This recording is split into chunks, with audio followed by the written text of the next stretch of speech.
I don't write to express my feelings, I write to escape them, to pull the weight from my chest before it can break me within, to get the sometimes lethal poison out, line by line, before it seeps too deep and starts to claim what's mine. Because if I let the thoughts linger, they darken the light I'm trying to shine. And who wants to be around someone lost inside their own mind? So I pour every shadow on the paper and let it all bleed, turning chaos to quiet, giving my restless thoughts room to breathe. Each word is a step out of places I don't want to stay, a fight for the dawn when my mind drifts too far into gray. It's not just ink, it's survival, it's learning to heal, a way to face storms without letting them steal what is real. So I'll keep writing, releasing what I can't outrun until the darkness loosens and the light is won. And maybe it's more than coping, more than a way to survive. Maybe it's a gift from my creator that keeps me alive. He knew my mind would run like rivers that overflow, so he gave me a place where the rushing thoughts can go. A father who understands the noise I can't always tame, who didn't leave me drowning in it or ashamed of my name. Instead he gave me pages where my spirit can unwind, a holy kind of mercy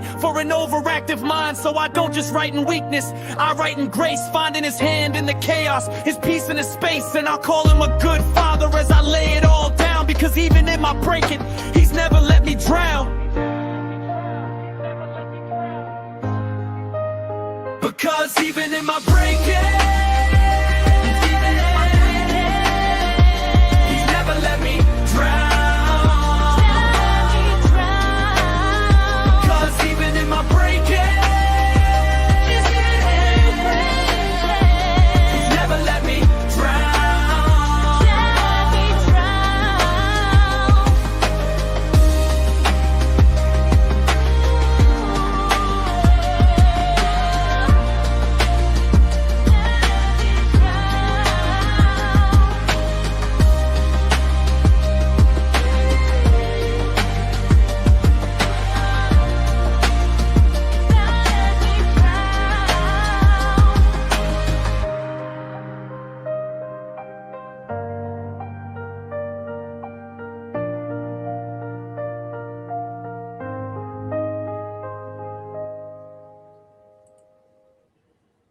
All right. Welcome to ProverbsGuys Ministries. I am your host, Stephen Andrew Bolin. I'm very glad you guys came by today. I'm sorry that I started a little bit late. Okay, so I had a copy of my new book produced here by ProverbsGuys Ministries called Evolution Has Become a Religious Worldview.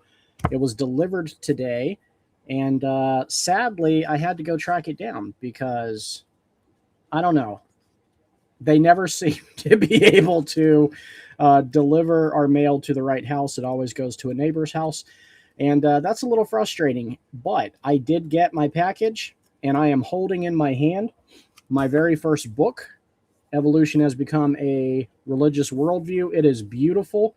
It's everything I thought it would be. I'm waiting on the hard copy. You can get that on the Kindle version, the paperback, or a hard copy, but the hard copy is a little bit more, so I will just level with you guys. But if you are interested in learning about how evolution has caused the total collapse of our society and how it's responsible for every ism that's ever existed, racism, communism, socialism, Marxism, all the isms, you need to go pick up our book. I'll put it on the screen for you guys. I really hope you check it out. It's worth the money. Even if you don't want to pay $20 to read a book, go pay $7 to get the Kindle version. I promise you won't regret it. I'm telling you, you'll love it. Okay, so we have a couple guests backstage. We have our moderator of the month, Diamond Dave. How's it going, my man? Going good. What's going on? Hey, just about to start a fun show. And we also have our host, DC, in the house. How is it going, Dustin? It is going good. Oh, for some reason that camera's backwards. There should be a button you can push to reverse front camera. There we go. Oh, hi. There you go, man. Sorry to be right in your faces. I clicked that button. Hey, that's okay. It happens. You guys both doing good today? Yeah. I mean, it's Hawaii and the weather's always good, so I'm not cooking like a lot of people are with hot weather. Yeah. So this is going to be a great episode because it's not just going to be Protestants talking about Mormonism, and honestly, we could do that. There's enough material there that we could just comment on the LDS church all day. And I would be pretty darn accurate because I've studied it for a long time. But even better than that, we have not one but two former members of the LDS Church with us tonight. So this is going to be just a wealth of information, and it's going to be even harder to dispute than if it was just Stephen up here talking about the LDS Church. Diamond Dave, I know Dustin has a lot to say on the matter, and we're going to get to him and get a lot of questions answered from him. But do you want to go ahead and share with people kind of your experience with going through the LDS Church and what it was like when you left? Yeah, for me, it's fundamentally different because I wasn't born in like many people are. I was a convert and I reached out to the church, right? So I was kind of like the golden investigator where I reached out to them. I joined in 2020, and I joined because there's a lot of similarities between my already kind of held religious beliefs of Hinduism, right? There's a lot of I don't know if I would necessarily use the word occult, but there's definitely a lot of mystical aspects that make sense to me at the time when I was first looking at Mormonism, right? So I ended up joining, and over the course of time, I checked all the boxes, got my patriarchal blessing, and then kind of throughout the whole bit, things were not adding up and making sense. The blessings that I was promised stopped coming. Not just spiritual blessings, but I mean, the Mormon Church teaches that the blessings you get for, following the covenant path is physical too, right? You get physical earthly blessings. And I ended up just realizing it was not working. I felt like I don't know, it's really hard to summarize in a few minutes, but I mean, one of the main aspects is I felt like I felt like God was in the breach of the covenant, right? Like God is in the breach of his own contract. I'm checking all the boxes, I'm doing and saying all the right things, but I'm not getting what I'm promised. So yeah. And so I just ended up not going anymore. That's really it. Okay, so from your perspective, would it more or less be fair to say that you felt like they were buying you off and then eventually the money stopped flowing? I don't know. In some ways, yes, but I don't think it was intentional, because when I reached out to them, I was living in Minneapolis, Minnesota, right? My missionaries there, I was there both of their first baptism ever, right? And so I think in the beginning when I joined, it was more of they sit down with me for the lessons, and I'm kind of sharing the similarities between Hinduism and Mormonism, right? They're excited. I'm excited. They called their mission president and the bishop of the Lake Nokomis ward to try and get me to be baptized early. I think it was just a mix of like, they're excited, I'm excited, the bishop's excited, everybody's excited. You know what I mean? So I don't think in my case specifically they were trying to buy me off. Although I will say, it's interesting you word it like that, because like I have experience just like being a gamer and a streamer. Like I was doing family friendly Minecraft streaming during COVID. And since I was like promoting the church and doing all the right things, and I had a pretty sizable following, I did get the vibe that my bishop in Provo, which is where I moved to, gave me a lot of leeway. Right. So like, instead of giving me like a calling, it was more of me just doing what I do. And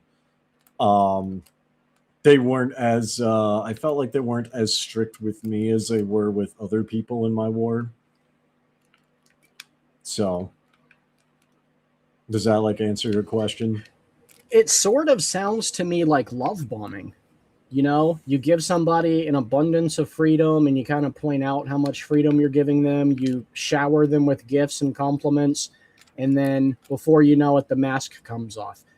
But from what you're saying, it doesn't really seem like the mask ever did come off. You just walked away. Yeah, for me, I just walked away, and there's a difference of beliefs too. So, like many people who are born in, like stay because of the truth claims, whereas people who join, I think the church statistics, it's like 60 to 65% of the of converts join for like community and things. You know what I mean? So, it's community connections, but it's not necessarily based on the truth claims itself.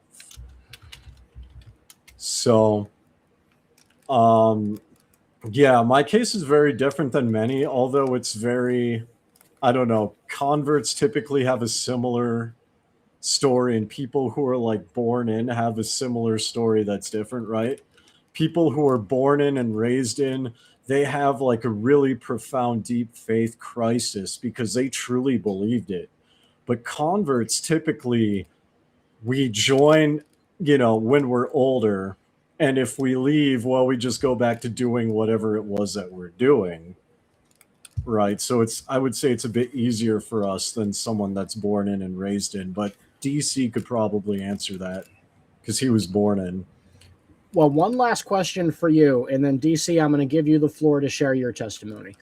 When you left the church, Dave, did you ever get a phone call or something in the mail kind of trying to persuade you into coming back, or mentioning that you're going to be listed apostate and, put in outer darkness for eternity? Anything like that?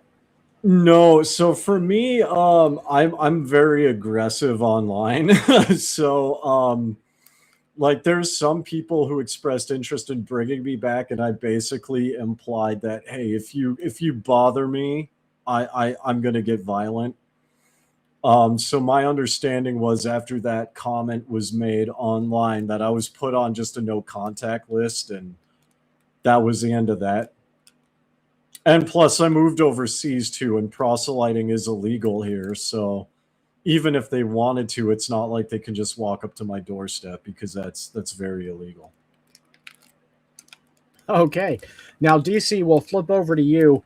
Your story is much different, right? You were born into it, raised in it. What was your experience coming out of the LDS church? Actually, before I get into that, do you mind if I ask Diamond a few questions I think would be interesting? No, go ahead.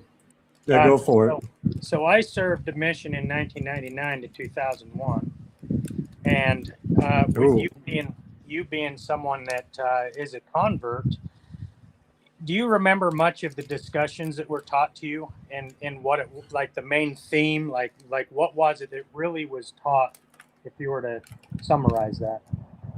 So from what I remember, I had 2 classes before I got baptized and moved to Provo, right? And they were, I think the first one was like what the church was, and the second was like the plan of atonement or something like that. And then there's also, oh man, I can't even remember. It's been so long. I do remember learning about like the plan of atonement and like, going through the veil of forgetfulness and things of that nature. As well as the basics of like everyone's a sinner, Christ died for everybody, and that God is a loving and just God, so all people will be able to find salvation, even if it's not in this life. They'll be ministered to in the next life, right? That's what I can remember off the top of my head. Okay, and I'm asking this for a reason, and I brought up because I'm 20 years before.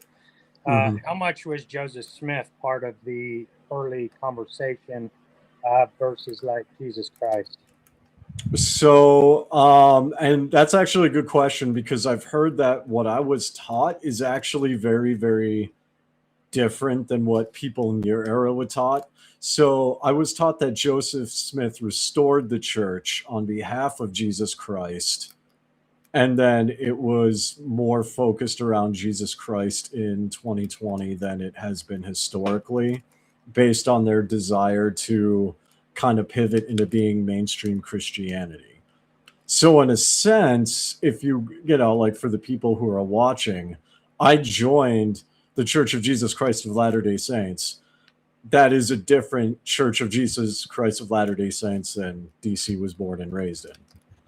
Yeah, and that was kind of like the point I was getting to, is because, you know, I'm trying to recall my mission, but even when I was a missionary, Jesus Christ really was such a small part of the discussion series lessons.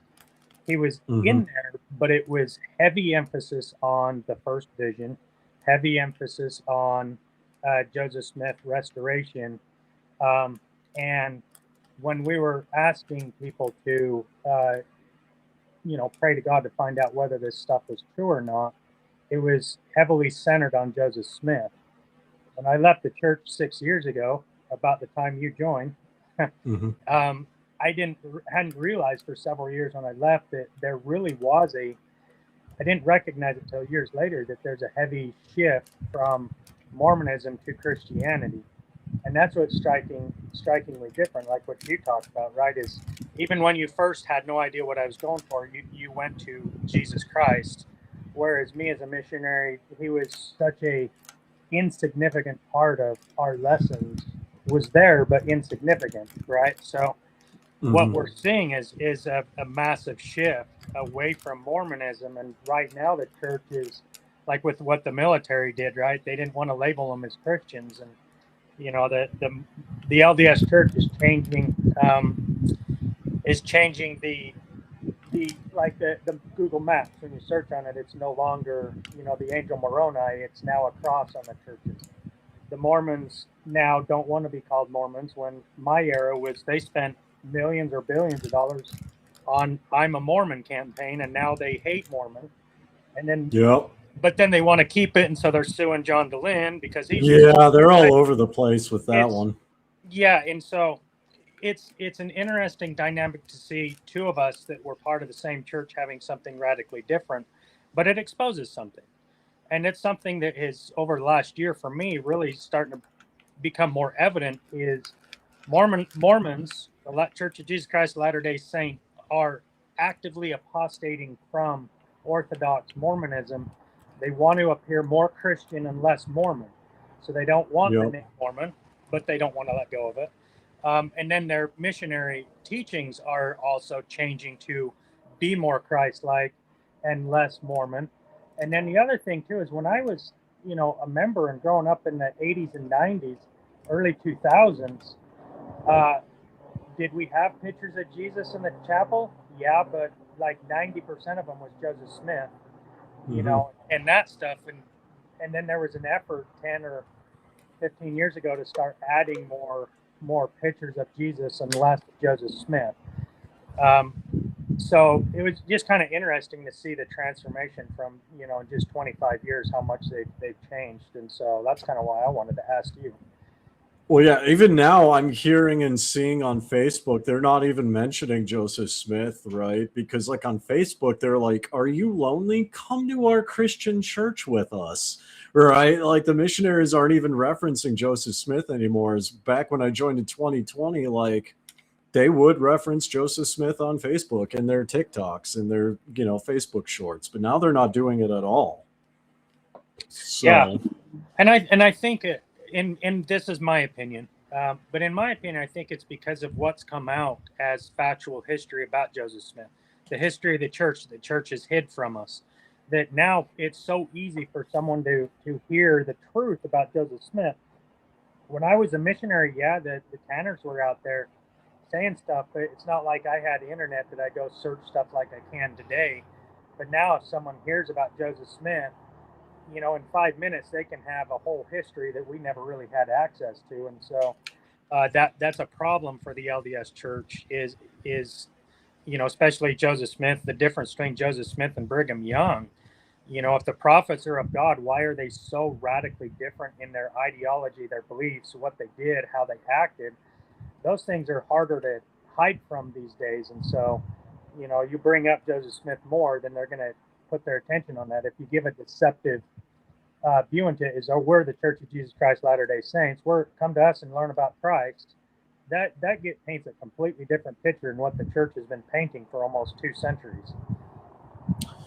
Yeah, well, I mean, the problem with that is like even in 2020, I grew up, I was like on the tail end of we are a peculiar people era, right? And so it's like I kept hearing we are a peculiar people, and things may not make sense, but that's okay, right? But even then, it was like different than like your era in a sense, because in your era, people doubled down on like the ridiculous, bizarre claims. In my era, they kind of shied away from it, and now they just won't even address it, So it's kind of yeah, it's they're trying to do a whole pivot, but it doesn't appear to be working. Yeah, you're right, and I think that's the struggle is they want to get away from the dark past and history, but how do you let go of something when your entire identity is based on that? Like the whole point with the Restoration through Joseph Smith was that Christianity had apostated so bad that God's like they're not with me, right? That's the claim. Yeah.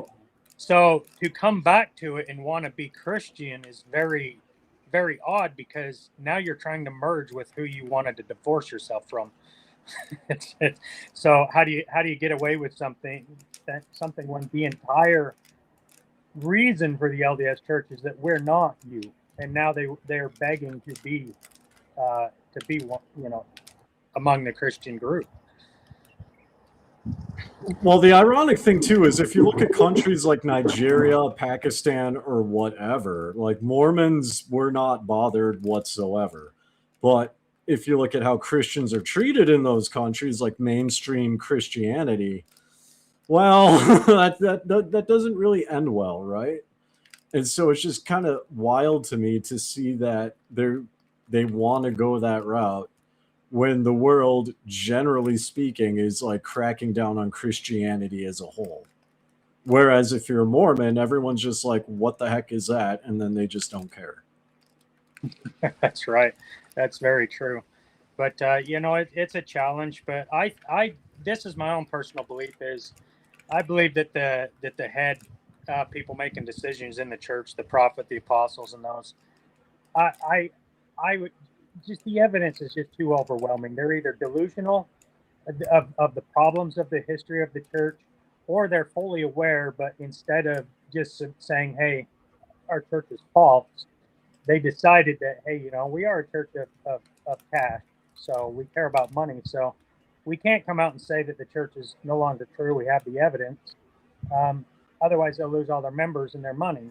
The church, members might want to lie to themselves and say that this isn't a corporation. We're not out for the money, but you have one of the richest churches in the world, and the stuff they do with their money and the shady business and, buying malls and, and companies and shell companies, it's all about the money. So when you put that in perspective, then it would make sense that, hey, if we want to save this church that isn't true, we're going to have to pivot. Otherwise we're done. And I believe that has a lot of the reason why they are shifting to Christianity is to save a dying religion that I don't know what it would look like in 10 years from now, 20 years from now, 30 years from now.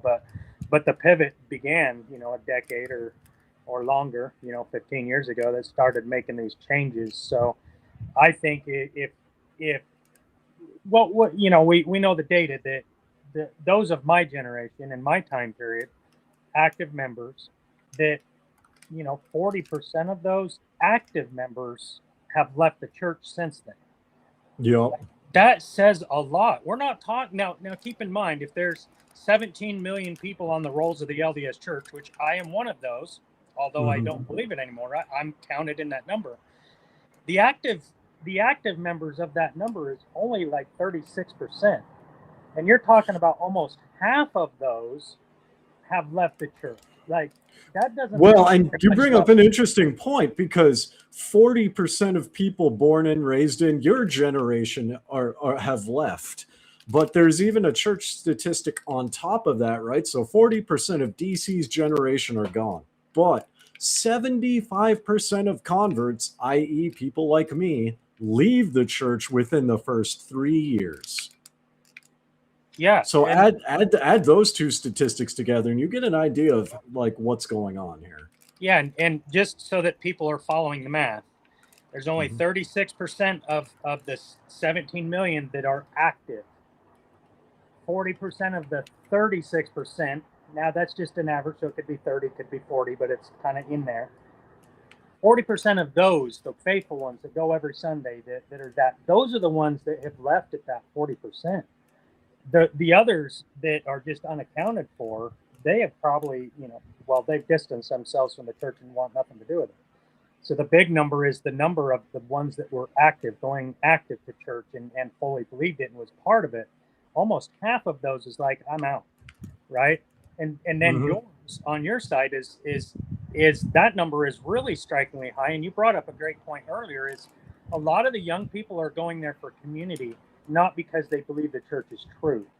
There are always those that will, believe that the church is true, which will attract them to it. But the main reason, like what you brought up, is the community, is to be a part of something. And so when you see these ads on Facebook and stuff like that, and it's interesting because notice how many of their ads are to young women, missionaries that are inviting you to go to church, or young women. It's like they're targeting using young women to attract people to come and join them to church, which I thought was very interesting, that aspect of that. But it is an invitation to be a part of the community. Are you lonely? Are you having a bad time? Right? It's the invitation is a little bit different than, hey, our church is true, come learn why.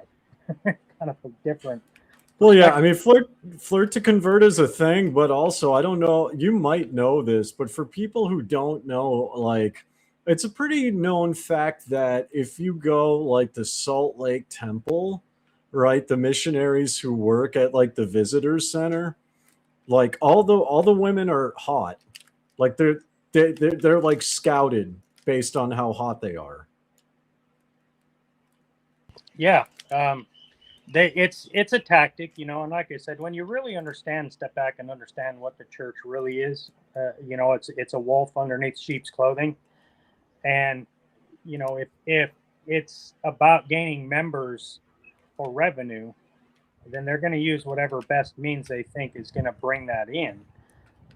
And it works in a world like that. If you've got young men that are 25, 30 years old, and they've got 18 to 22-year-old missionaries, young women out there that are selective at being attractive, hey, come to church with us, you're going to get them men to come with you. That's just, that's what advertising in our world, the success of that works for. So a church based on Jesus Christ using that same tactic is, in my opinion, a telltale sign of that wolf that's underneath the sheep's clothing. But yeah, I mean, these are great points, and that's why I wanted to ask you about that, because it's such an interesting dynamic where I was a missionary that taught people, and you're on the other side that came to the church through that, and just the Well, difference. yeah, and I mean, I experienced some stuff too. Like when I joined, like it's, I also learned that, families are forever and all that good jazz, right? And so get married and get sealed in the temple, right? And that's what I was going for. Except in Provo and other parts of Utah, women, if you have a child outside of marriage, or if you have a past of drug addiction, they won't talk to you. They won't even talk to you if like you're like me and you never served a mission, right? And which is kind of interesting to me because that dynamic is there, but then the wards, the mid singles wards are full of middle-aged women who don't have a husband, who want to have a family, but if you don't serve a mission, you know what I mean, they won't. It's weird. It's weird. It doesn't even like make sense. So Yeah, like I say, just coming back to it, it's hard for a church that was created based off the idea that Joseph Smith had a first vision and was visited by God the Father and Jesus Christ. But those truth claims can, in my opinion, and other people don't reach the same conclusion, but in my opinion, the evidence speaks very clearly that he lied about seeing that. That we see the change from his 1832, 1835, 1838 first vision account so radically changed. And when I was a member, I didn't know until after I left that there were different versions of the first vision. I didn't have any clue about that. But to me, I mean, what about you, Dave? Like, if someone claims to see God and they only see one person, right, in the Lord in the 1832 account, and 6 years later, they now are claiming to see two personages. Is that someone that's just telling a different story, like the apologists say, or to me that just seems to be a pretty good sign that someone's lying, and they change their opinion on what they wanted their first vision to be. Well, and that's a thing too, and like our dynamic is different because again, you're going off of like truth claims, right? But as someone like myself who joined to like just add to their spirituality and like build a community and things like that, that didn't really bother me that much. I think I even remembered kind of like defending it in a way because like I used to have a like a very, very pro Mormon-y blog, right? Like I used to be one of those guys like when I first joined because I went like all in, right? And I remember justifying the how did I word it? So like,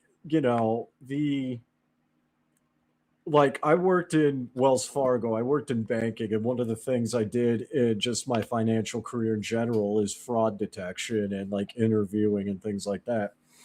And it's general practice, whether it's in law enforcement or banking or anything to do with fraud, where if someone says the exact same thing, word for word, then it's rehearsed and it's most like statistically, it's more likely to be a lie.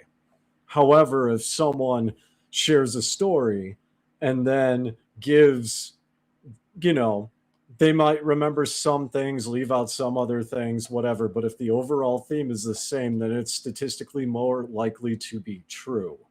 And that's kind of the argument I took in my, like, I'm going all in, I'm gung ho, I'm going to back this consequences be damn mentality, right? And I ended up making a lot of friends that way because everyone's like, I've never thought of it like that before. That's really interesting, right? But then as I was like in, and even after I left, I realized that it was kind of that environment that it kind of facilitates defend the church and consequences be damned, right? That's how it is. Like, it doesn't matter what you say. If you're someone like me and you just pull that out of your butt, well, hey, I mean, look at apologists like Jacob Hansen and other people. Like, they pull a lot of stuff out of thin air, or they might take practical things like I did and twist it to benefit the church, right? But that's the culture that the church, the LDS church creates, and the members are incentivized to participate in that. Let me add one thing. My best friend Josh, who was raised in the Pentecostal church with me, he converted to the LDS church. And he went through a phase in his life just several years ago where he had kidney issues and he needed a kidney transplant. If he didn't get one, it was going to be terminal eventually. Well, he didn't have insurance. And one of the members of the LDS church who he was somehow acquainted with was a doctor. And they found him a kidney and performed the surgery totally at cost. And I wonder how many of those situations there are. Like, I can understand why it would be a lot harder for my friend to walk away from the church. Like, how do you turn your back on the corporation or the church that literally saved your life? That makes it significantly harder. And I wonder how many times that happens to others if it happened to my friend. Well, with converts, like for me, that's part of why I joined, because they told me quit smoking and quit, I already quit drinking and other things too, right? But they're like, quit smoking, follow the word of wisdom, stop drinking coffee, blessings will come. And this is when I was investigating. Now, during the time of my investigation, I was applying for different promotions. And guess what? I got a promotion, right? So that is a feather in the cap. But then I had two choices. I could go to North Carolina or I could go to Salt Lake City. And because I was investigating the Mormon church and it sounded great, I wanted the white picket fence and the Mormon wife. And, I wanted to be an executive at Wells Fargo, work my way up and, impregnate the Mormon wife 25 times, just pump out kids, right? The standard Mormon thing. DC's laughing because that's how it goes, right? Woman stays at home, man provide, that sounded good, right? And so I'm like, I'll go to Salt Lake City. And because I was following influencers like Mimi Bascom and Saints Unscripted and, things like that, it was either the bishop or the stake president who paid my way out there.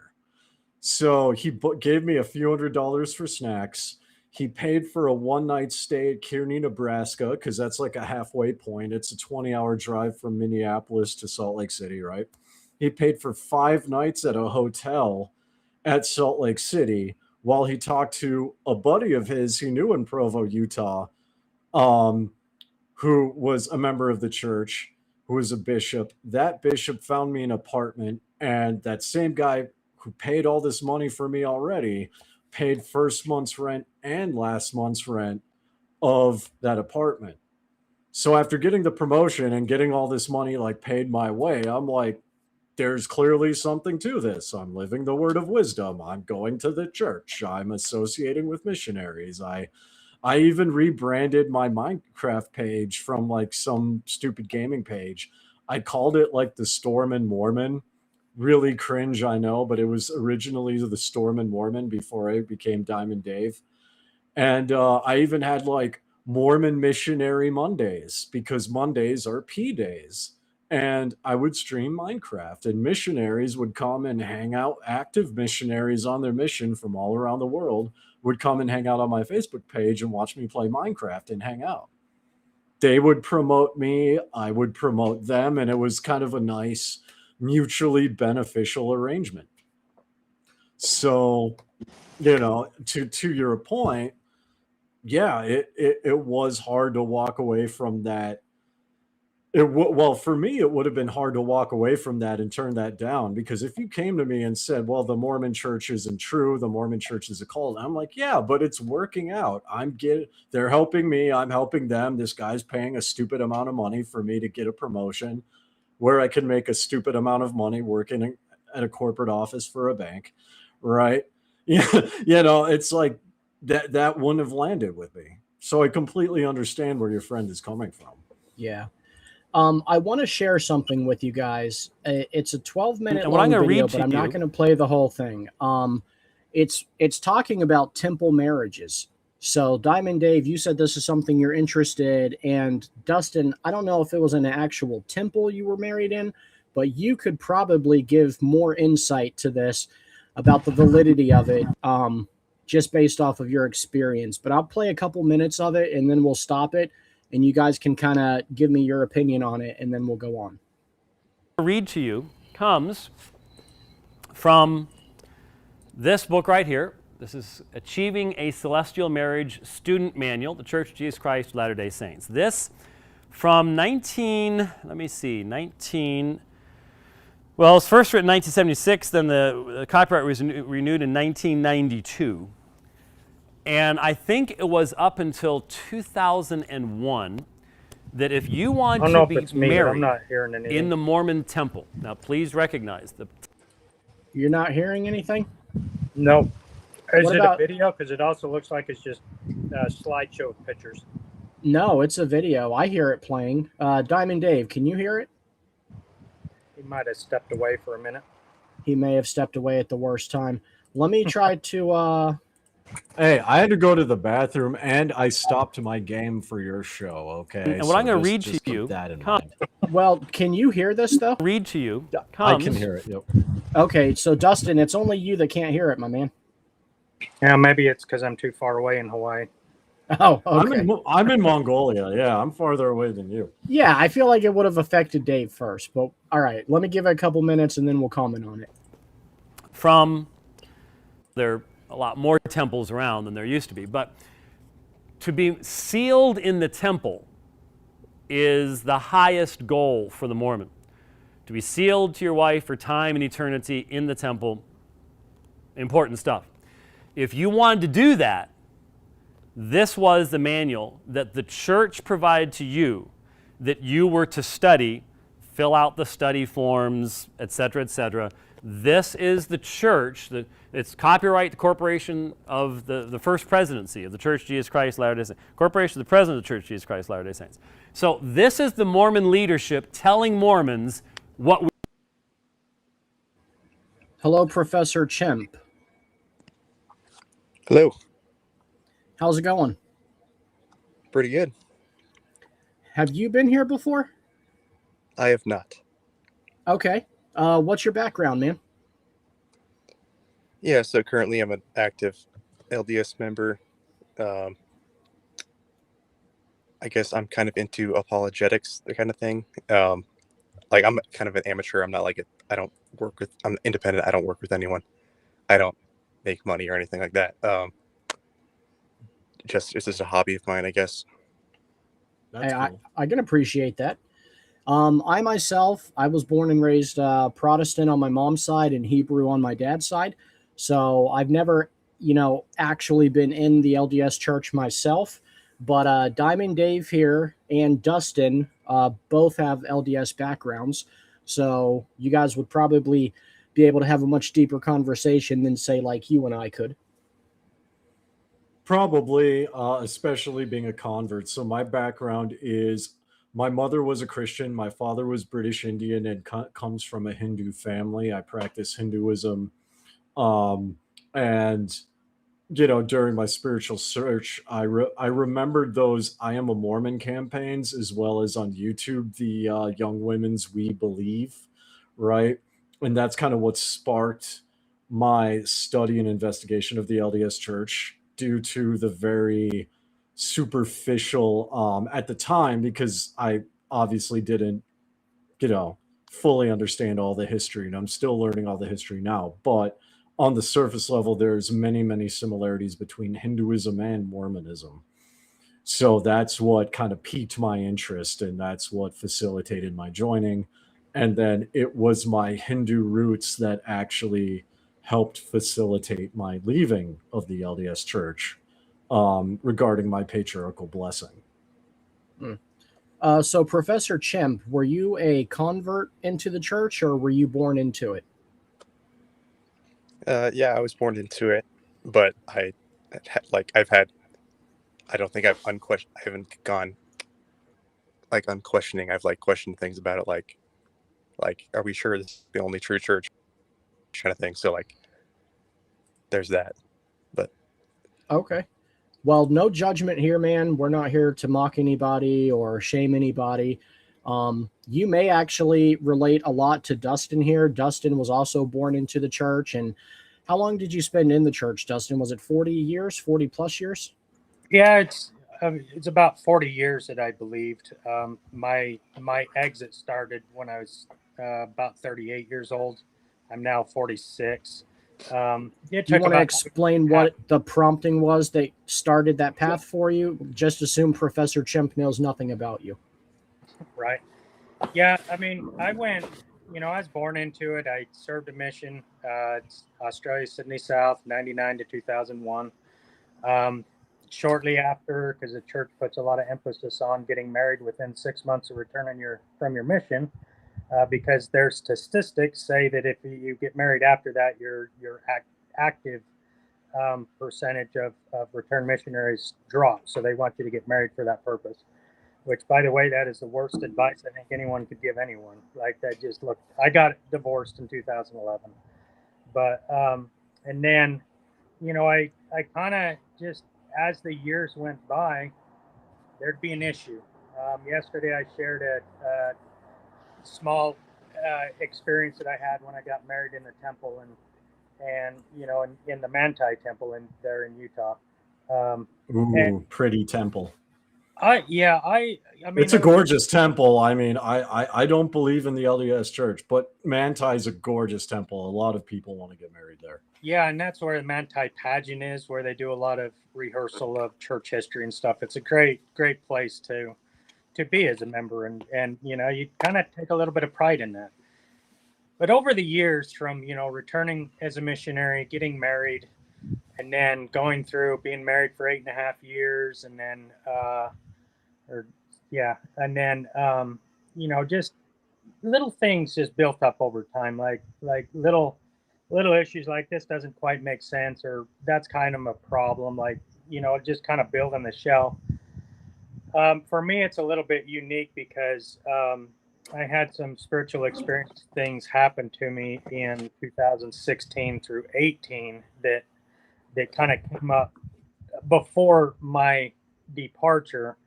It made me start questioning things. There's a person I was having a spiritual connection with that I couldn't answer. I didn't understand. And so these things started to make me question things. And as I went through that process of what would that be, from 2016 to 2020, that during that process, I started just asking a lot more questions to myself and be like, where can I get these answers? And as I was starting to go through those questions and trying to figure it out, little things started popping out that kind of like where you're at now. Like, am I delusional? Maybe you're not saying that to yourself, but like, is there something that's wrong? Do I have this wrong?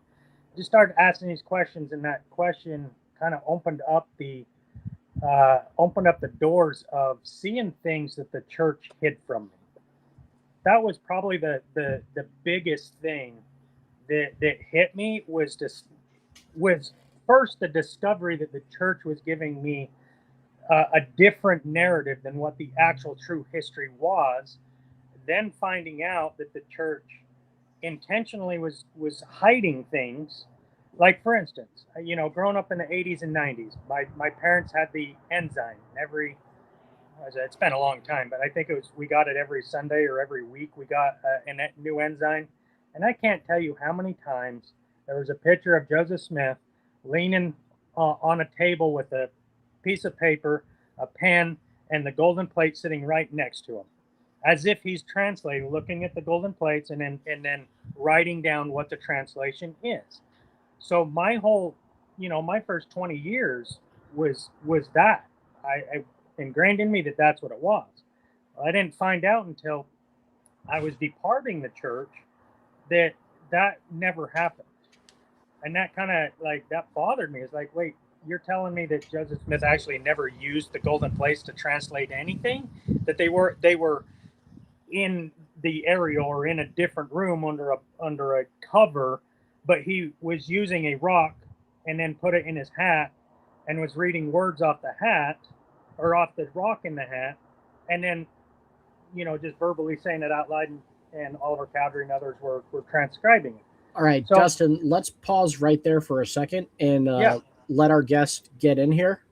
So Professor Chimp, what exactly, you mentioned that you had questions yourself, and I'm wondering if some of your questions were the same questions that Dustin had. Like, what was it, or is it that you're pondering at the moment?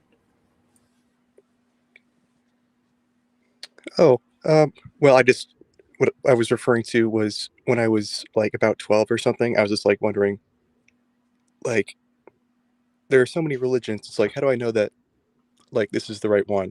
Like, it was like a simple question like that, but like, it's kind of the same thing that Joseph Smith was thinking, or he said he was thinking. But yeah, I can totally see like why people would be concerned about that. Like, we see all these different paintings and it's like, hold up, that doesn't match. Well, I guess the nuance to that is, if you want me to keep talking about that. Yeah, go ahead, man. We'll give you the floor. Yeah, I was thinking there are conflicting accounts, like, so it's not as straightforward. The history isn't as straightforward as some people say it is, like, because there's differing accounts of when he used like the interpreters versus when he would use the stone, and people might think like, oh, they're I don't want to like discount what you're saying, because like I can totally understand, like, because when I first heard about that, I was like, whoa, this sounds like a crystal ball or something. like, but um, but I guess the nuance to that would be the. I think they asked the painters like, why did you draw like, or why did you paint it like that? And they said, I think at least some of them were aware of the seer stone accounts in the hat thing, but they didn't. This is like secondhand from me, but they said that they Basically, it's like artistic license, right? Artistic license. They kind of did their own spin on it, just because that's what artists do. well, I guess they just wanted to like show what people were taught, which is and you might and like it might, it's like, I think it's reasonable to be like, hold up, why didn't they tell us about this? But it turns out that, what's his name, Joseph F. Smith, no, Joseph Fielding Smith, he said that he just didn't find the seer stone accounts credible. Like he didn't think they were, like he acknowledged they existed, he just thought they weren't credible. So I think that might have shaped the art going forward. Like he did use the plates at least somewhat. Like I think that's what clear from the record. But like, I guess it's fair to be like, hold on. Um, sorry, I'm kind of rambling. Do you have any thoughts, Dustin? Well, I mean, first of all, I just want to jump in because it's like we're not gonna attack you because you're a Mormon. We're not gonna jump on you. We're not gonna degrade you, right? I think there's gonna be obviously a fundamental disagreement on theology, though, because I mean, Dustin has had very powerful spiritual experience that led him to, at least from my perspective, what I would call traditional Christianity. Dustin can correct me if I'm wrong, but Dustin's had very powerful spiritual experiences that have led him to more traditional Christianity. And for me, I could even tell you about why I left the church with the patriarchal blessing, if you're interested in hearing that, and the spiritual experience I've had as a Hindu that are more powerful than anything I've experienced in the LDS church. But we're not going to attack you. We're not going to jump on you. So if you want to say something, just say it. You don't need to pick and choose your words here.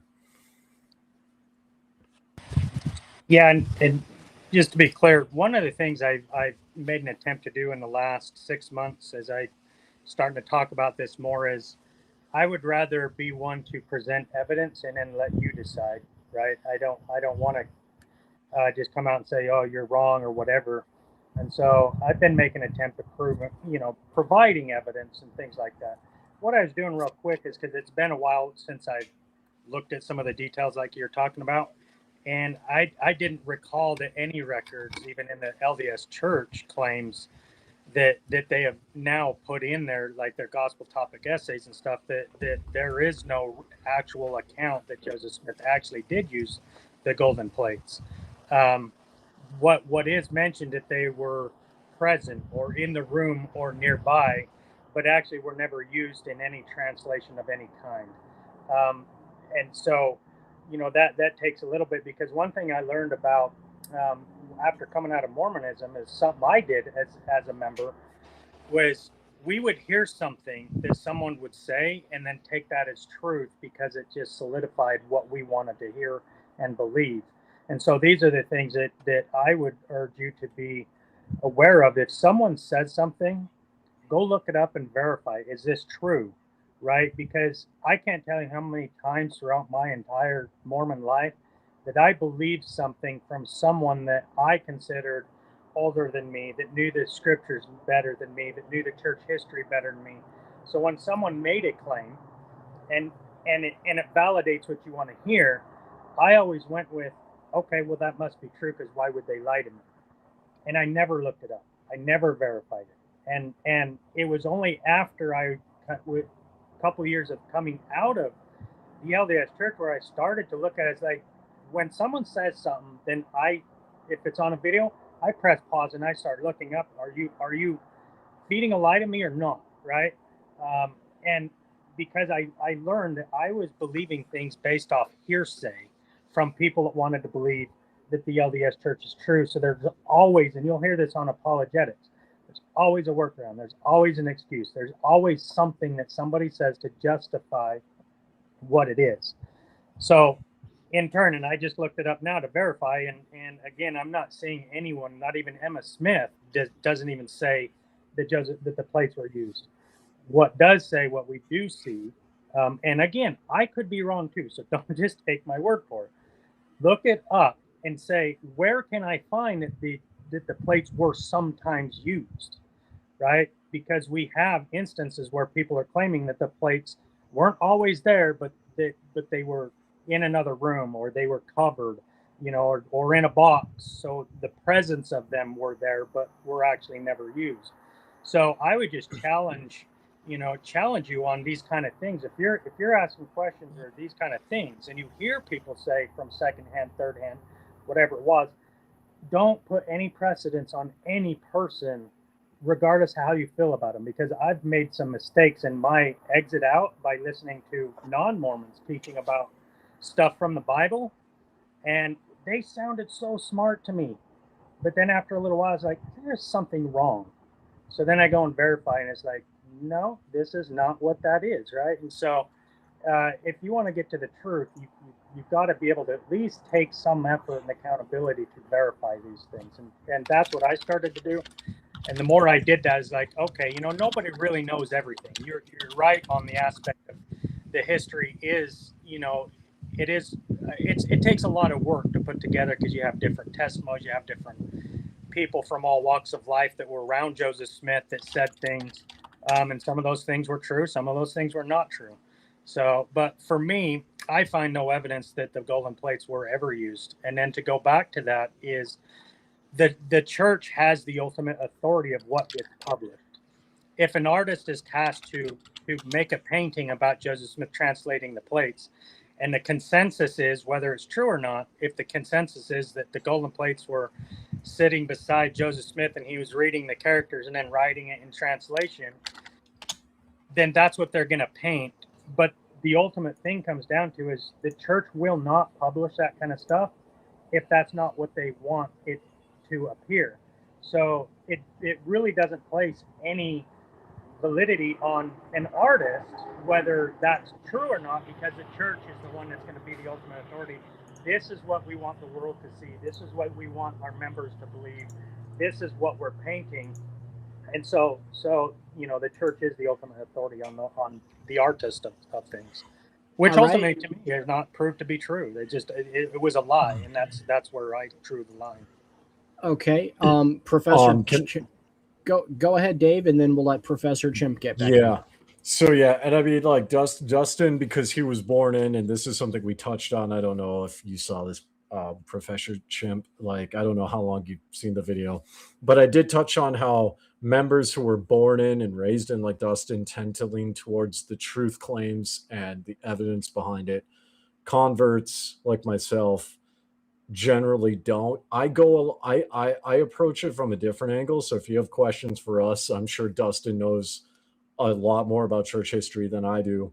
But for me, like when I mentioned my patriarchal blessing being a convert, right? For me, it's the personal revelation angle, right? Because I've had very powerful spiritual experiences that contradicted the church, right? And the church always puts heavy emphasis on pray about it, read the Book of Mormon, emphasis on pray about it, meditate on it, right? Just don't just say words, but actually pray and meditate and reflect on it. And for me, the personal revelation I've had from Hindu devas was much more powerful, and that's why I ended up leaving. And I could talk more about that if you guys want to hear about that. All right, Professor Chimp, we'll give the floor back to you, sir. Yeah, so first I just want to say I do think that like pretty much like all religious people have like authentic experiences. I don't want to like minimize that. Like, I don't think you're imagining it. I don't think you're delusional for the most part. Yeah, if it did contradict if you interpreted it to contradict the LDS truth claims, then I would not automatically think you're just lying to me. I don't think that's the case. I think you're sincere. Anyway,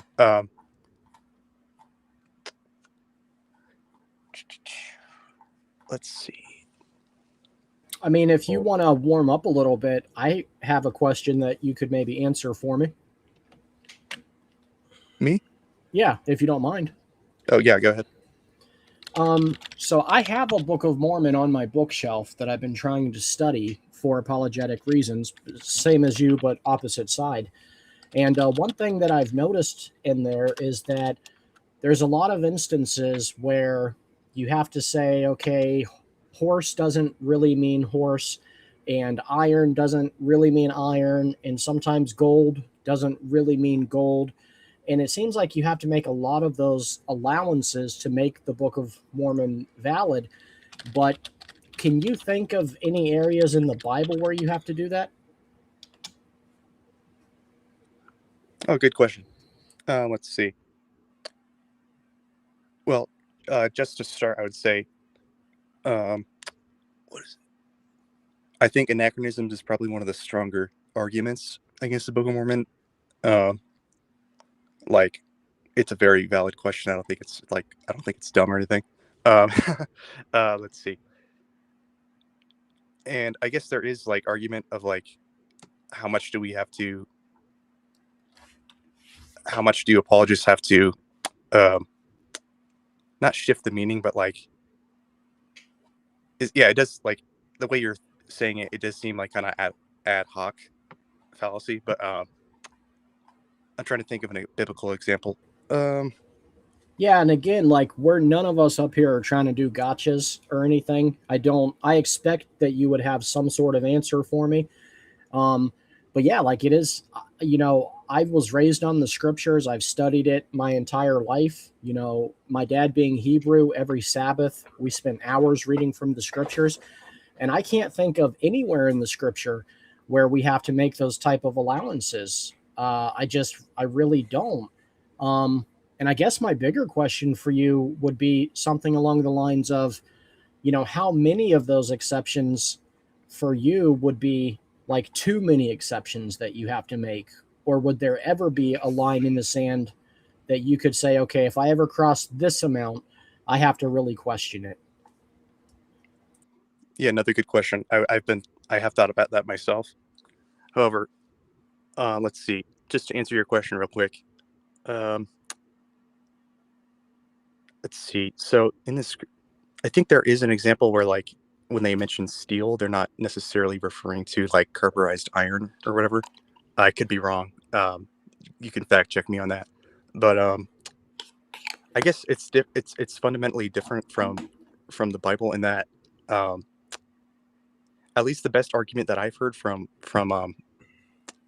Jerry Grover, he's like a Book of Mormon expert. I don't say that lightly. He's like very like knowledgeable. He says that a lot of it is loan shifting, which you've probably heard that before. But it's like a systematic loan shifting in that when the Nephites are going to the New World, they're like systematically applying a new name to each animal that matches the law of Moses, like which animals they have to sacrifice and stuff like that.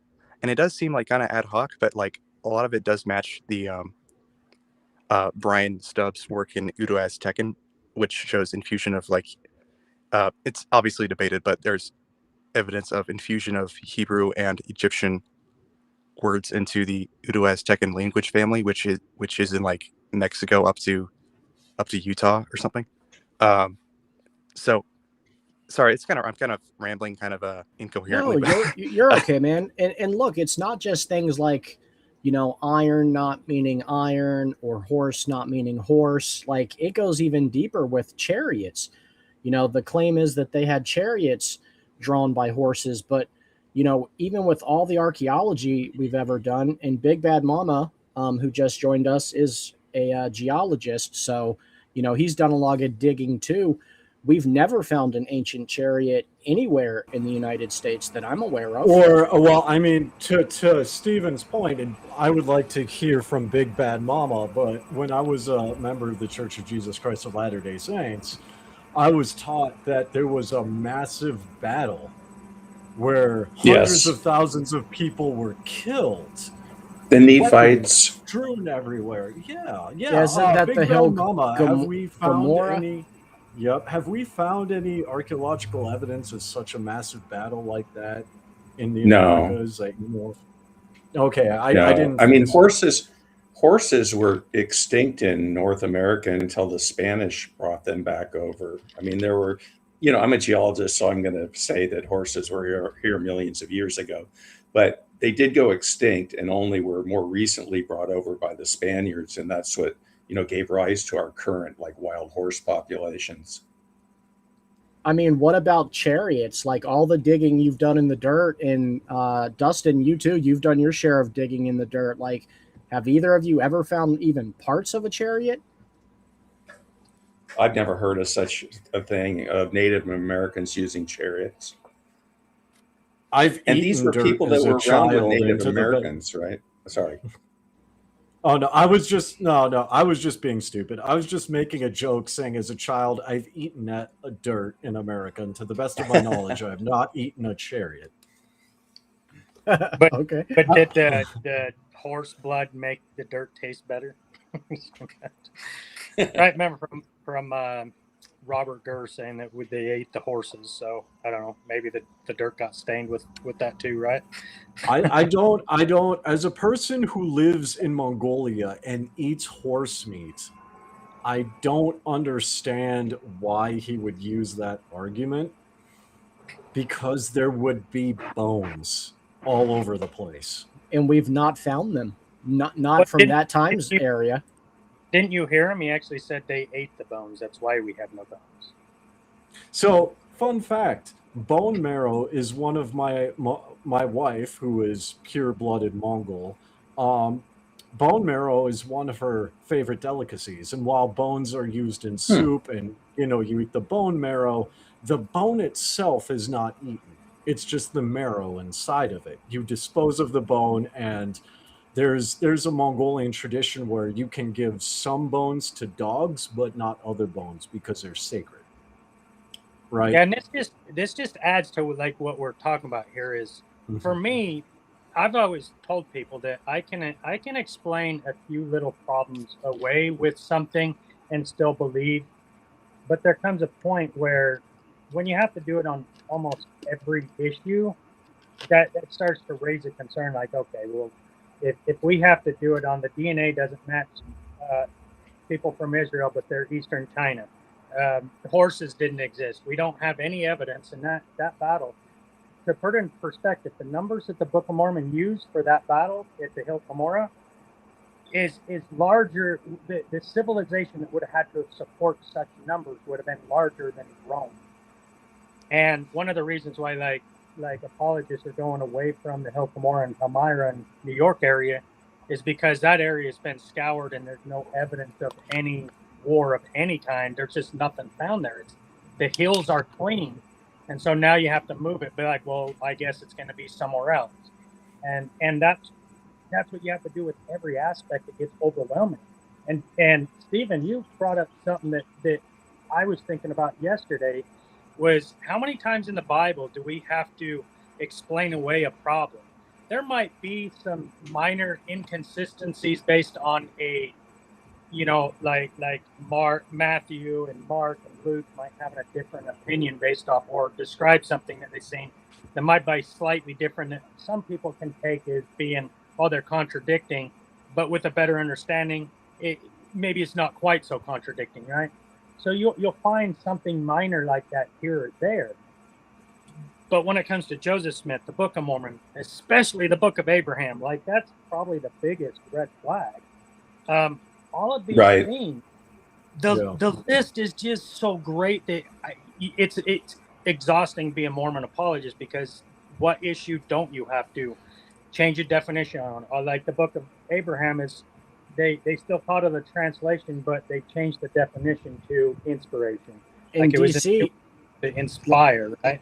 and that's not even like the worst of it, no disrespect, but defending the Book of Mormon and the Book of Abraham is the easy task when compared to trying to defend Joseph Smith the person. Like, number one, he fails the qualifications to be a prophet biblically, and then he's also, in addition to that, a documented adulterer. How many women was he sealed to? And some of those are minors, so then you have to get into actually defending pedophilia, which is a big red flag for me. It's just it never seems to end. And the more you dig into the LDS church and the history of the church, and specifically Joseph Smith, like, he's got a long history of fraud and multiple charges. I mean, eventually he was even murdered for certain nefarious activities that he was involved in his local communities. I have a question, Stephen, for Professor Chimp. As Stephen was saying, Joseph Smith was arrested back in the 1820s, 1830 for treasure seeking. And I guess my question to a believer would be, do you actually believe that Joseph Smith had those powers to be a treasure seeker, or was he committing fraud when he did that and was arrested? Oh, okay. So should I address Address anything there's you a lot want. of stuff brought up. Yeah. Should I address it in order? You can go in whatever order However you you want. want. You don't have to address anything. I just wanted to bring that up because I'm interested in what a believer thinks about those charges before the church was even started. Go ahead. Okay, I'll try to speed run this a little bit. So you don't have to believe what I say, or you don't have to think my interpretation is valid or anything. But so to start off with, I do think that when it comes to the Book of Mormon text, well, you have to start with what the text actually says, because a lot of items it suggests were pretty limited in use. I think chariots were probably limited to the royalty, because it doesn't mention them used in battle or anything.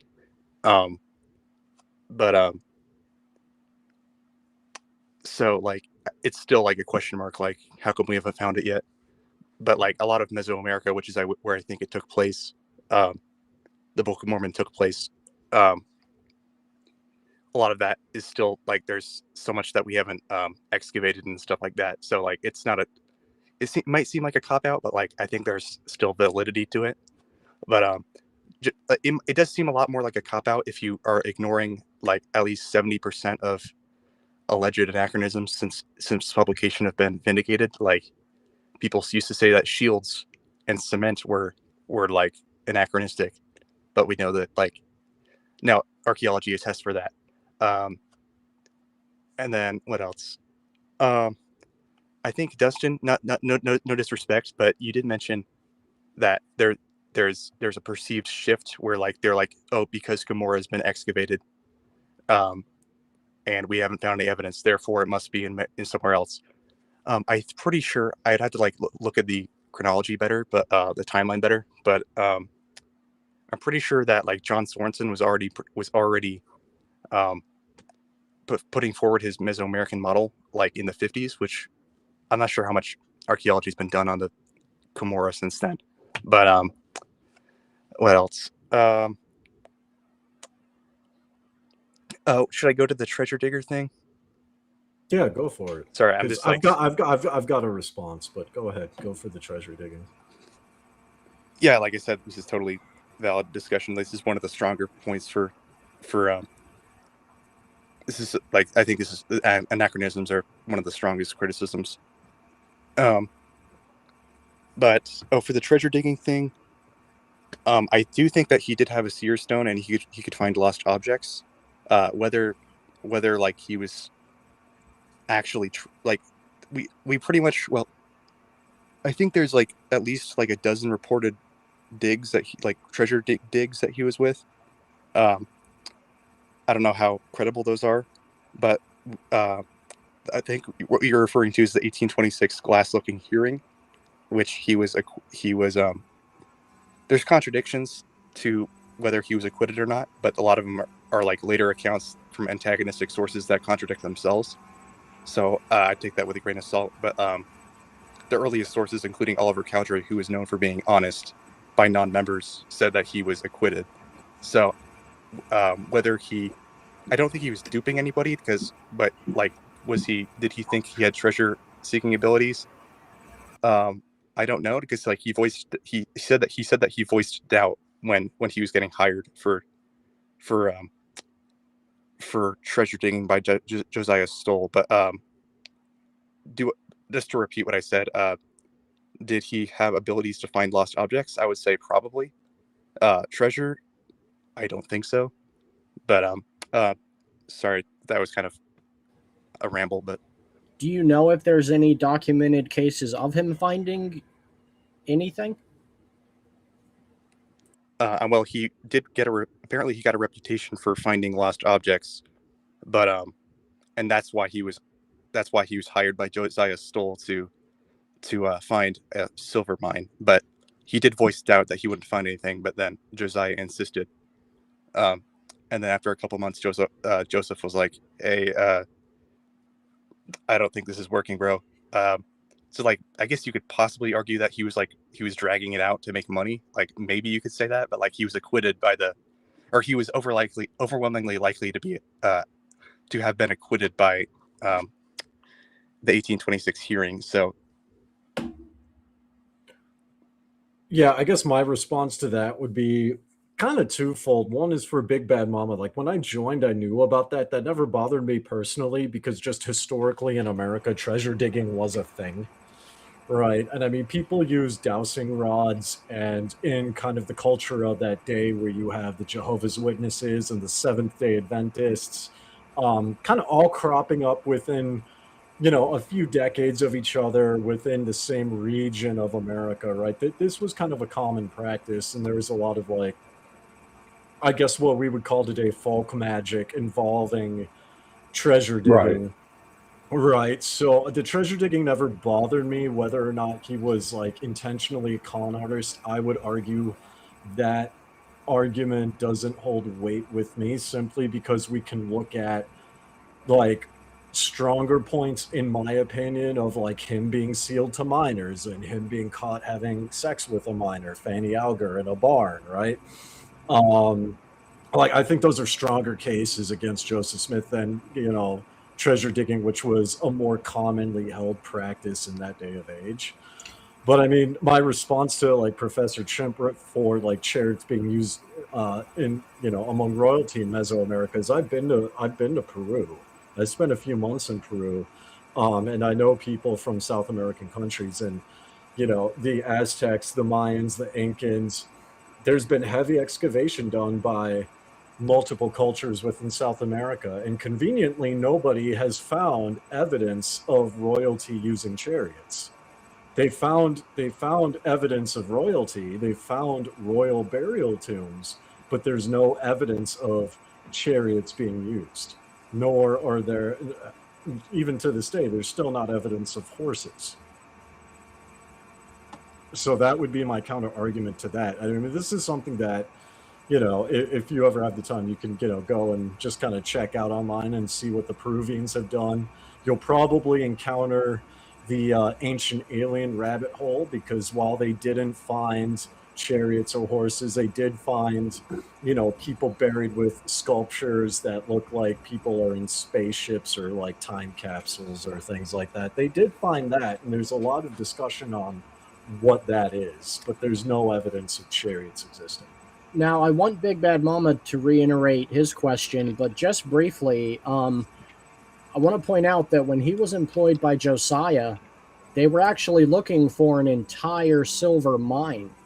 Not just a treasure chest with some gold coins in it or silver coins. Like, he was looking for an entire mine and couldn't produce it. That is a pretty big failure. And from what I've researched, there's not a single treasure he ever found. Like, his abilities were 0 for 0. Right, Stephen. Go ahead, Big Bad Mama. And, I would add to that during that time he was a treasure seeker, supposedly he was in contact with God. And so why didn't that play into his treasure seeking and make him more of a success? And I would add two strong pieces of evidence are, as DC said, the Book of Abraham, which was later documented to be Egyptian papyri with about the Book of the Dead is how it was translated. But of course, Joseph Smith quote unquote translated it as the Book of Abraham. But the other one is these Kinderhook plates that were purposefully buried to fool Joseph Smith. And sure enough, when it was brought to his attention, he actually said he deciphered part of them, even though they were an admitted hoax. And so I think those are really strong pieces of evidence that he wasn't divinely inspired. Go ahead. Professor Chimp, we'll give it back to you. Yeah. Hopefully Dustin can talk in a little bit, but I guess just to speed run this again. Sorry, there's all sorts of stuff being brought up. I guess I'm not like a polygamy expert, and polygamy is definitely one of those things where it's like, it's very reasonable to be like, oh yeah, this guy's just doing it for his own gain. But a lot of it is like unsubstantiated rumors, like that don't match the historical context. It comes from like decades later from people slandering him. Like, I'm not saying he didn't do polygamy, and I do think, and there is very robust evidence that he was sealed to, I think like at least one 14-year-old, but there's no evidence that he was, that he consummated it. He didn't do any sexual activity as far as I can tell. Like, and that does seem kind of like a cop-out. However, when you actually look at it, like there's a very strong emphasis among his plural wives that like it was a very religious thing. It wasn't for it's very complicated. Like, I'm not saying it's clear cut or anything. And it's very reasonable to be sus of that for sure.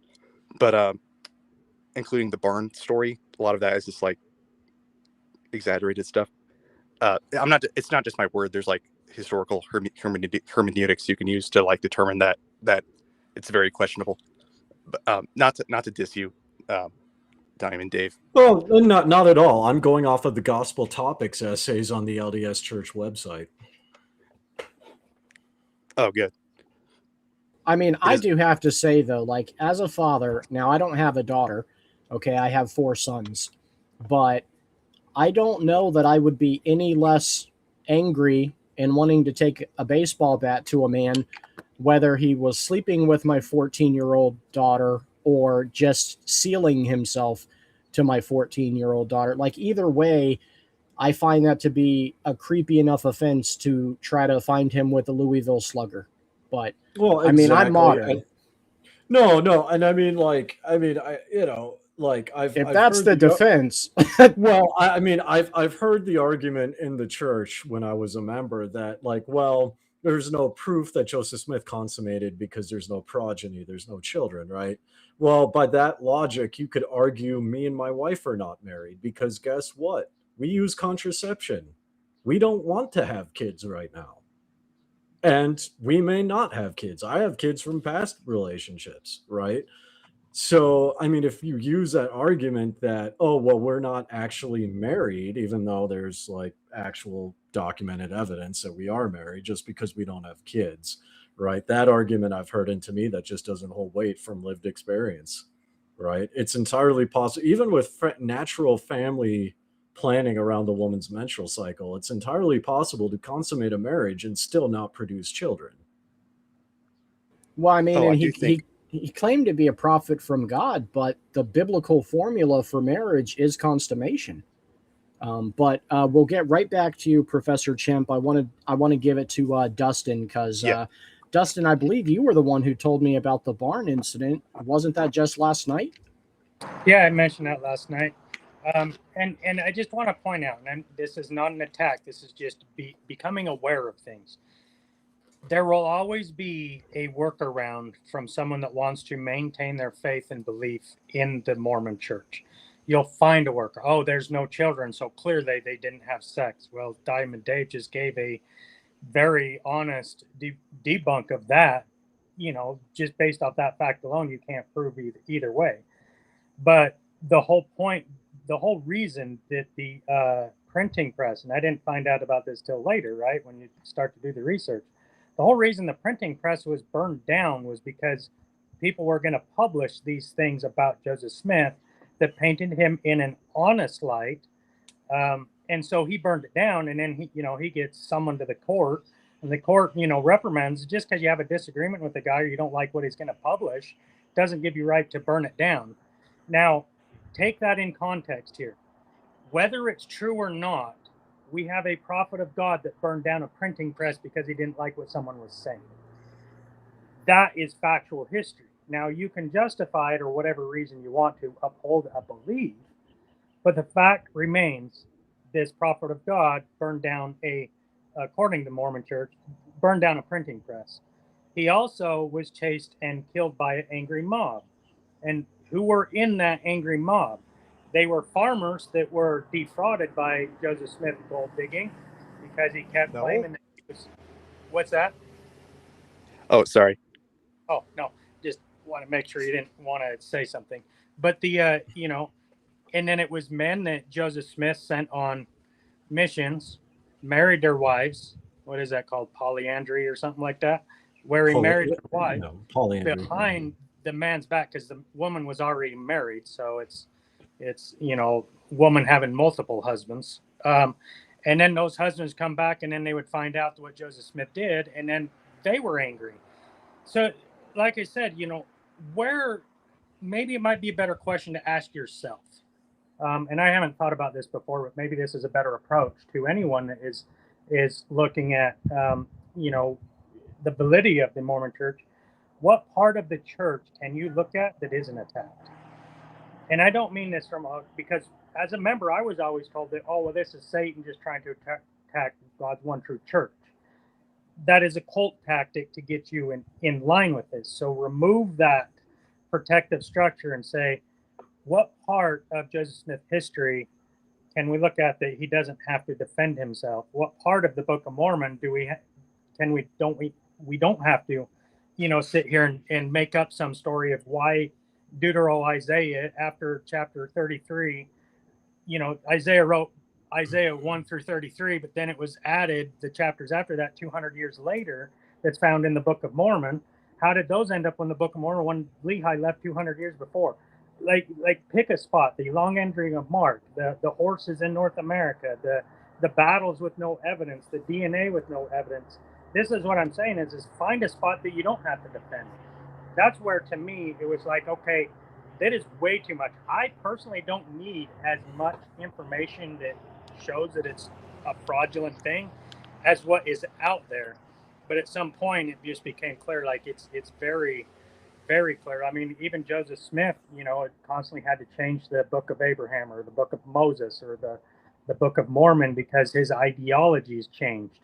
And so that's my argument. That's my point with it is Joseph Smith, we have record that it was after Joseph Smith had already married 22 wives before Emma found out. We have the records to verify that. And then we find out, if you look at the dates and actually do the research, that it was 2 weeks after Emma found out was when the Doctrine and Covenants came out, and Joseph Smith said, the Lord spoke to me and you have to be a polygamist now. Oh, well, that's convenient, right?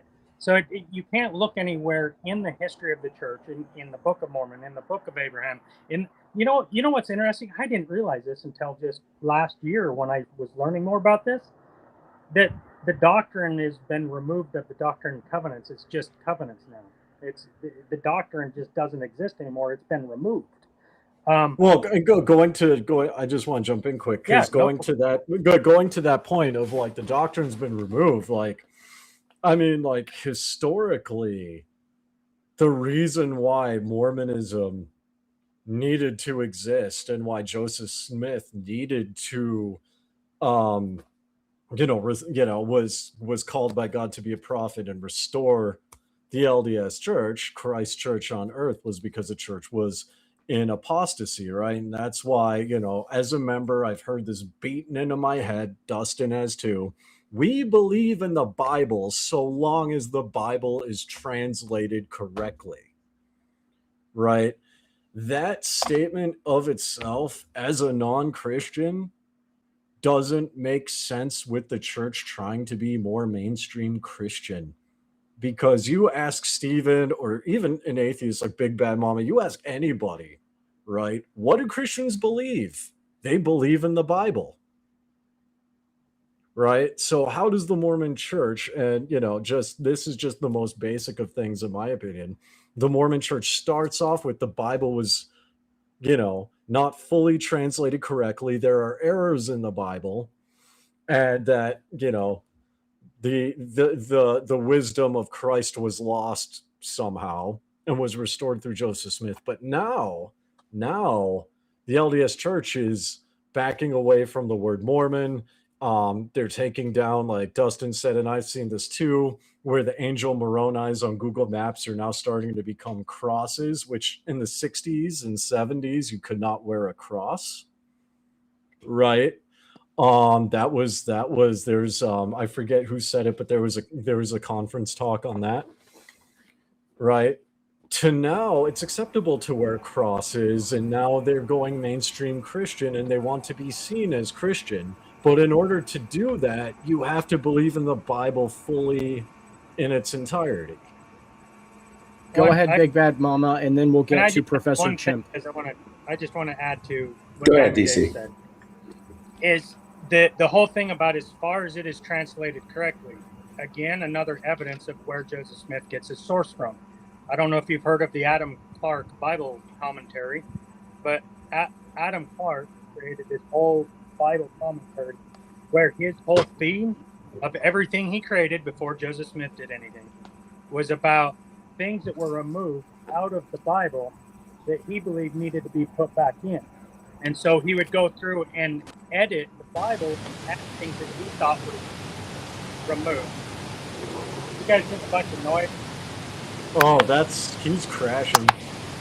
Yeah, I don't know who that is. No, that's Professor Chimp. Oh, okay. Professor Chimp, you may have to hit the refresh button. And Big Bad Mama, are you at an airport? No, am I loud? Something in your background is on the louder side. Is it like a fan or something?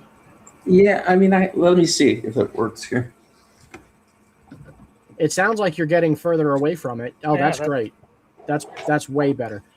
I guess while we're good. waiting on him Okay. to come back, you can go on to your next point that you were going to bring up. I hope we didn't scare him off. He seems kind of cool. Yeah, I mean, I don't want to pile on the guy, but I do have points to make that I think are pretty important points. And I think this is kind of like, this is very much a human thing, because I've experienced this when I first joined this channel, right? Like I experienced this when I first joined, like everybody, oh good, he's back. We were just saying, Professor Chimp, we hope we didn't scare you off, because like we did kind of like, we're not trying to pile on you, but we all have points we want to make. And that's something I experienced as a Hindu coming on this channel, where everyone and their grandmother wanted to like express their points. You know what I mean? So welcome to the channel. Oh, cool. So, one of the I think one of the important points is how the Mormon Church has treated Black individuals, and how basically they weren't welcome into the church, I think, until like the 1970s. And they just had a horrible racist attitude against Black people. I think they were considered like the lost sons of Ham. And there's statements by Brigham Young that are just horribly racist. And so I would bring that up as an issue against the Mormon power hierarchy. And, the reason I think they had to eventually change their attitude about that was they were sending missionaries into Brazil and different countries, and they were getting so many converts that they had to completely change their attitude about race at that point. Anyway, go ahead. I don't know if anyone has any thoughts about that. Well, and I mean, that's actually in line. It's similar to there was a statement, and Dustin might know who this is because this was back kind of in his era growing up, but people who were born disabled were not valiant in the primordial existence. right? Do you know who gave that? I want to Google this. I want to Google this if you don't know. I'm But, pretty sure it's Brigham think Young who came up with that doctrine.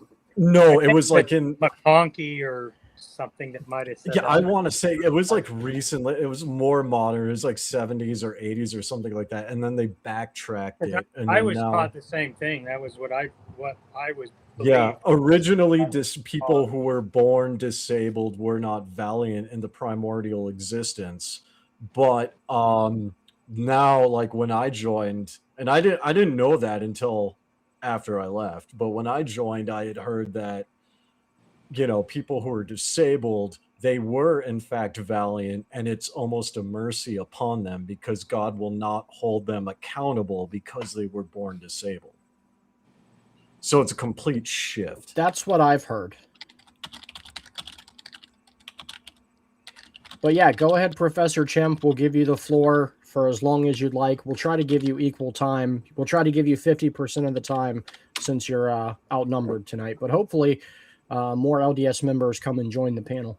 Harold B. Lee, former LDS church president. Harold B. Lee, I just Googled it. All right. So I guess I'll back up for just a second because I'll back up in my perspective, or not in my framing or whatever. So Dustin, you mentioned something about like don't take anyone's word for it. Always check your sources and that kind of thing, which I fully agree with. And I'm just saying that, like, so the polygamy thing is, it's very, I'm just trying to address everything that we mentioned. The polygamy thing, like, it's very messy. I'm not saying he didn't make mistakes of, like, and it's definitely like very understandable to be like, this is messed up, that kind of thing. Like, when I first heard about his polygamy, I was like, kind of like gobsmacked a little bit. So I can definitely understand like all of the controversy and objections to it for sure. But it's just like, it's been, there's a lot of rumor mill, like after the fact, like where decades later people would be like, oh yeah, this Joseph was marrying all these people's wives behind their back, bro. And it's like, when we actually look at the historical record, there's like only one wife that could possibly be in the time frame for that. So it's like I said, I'm not trying to dismiss all of this stuff. Like, it's a very valid point. Like all the polygamy stuff. It's just like, but there's just like, there's more nuance to it. Which I think you're trying to allude to. You're trying to say like, hey, there's nuance to stuff.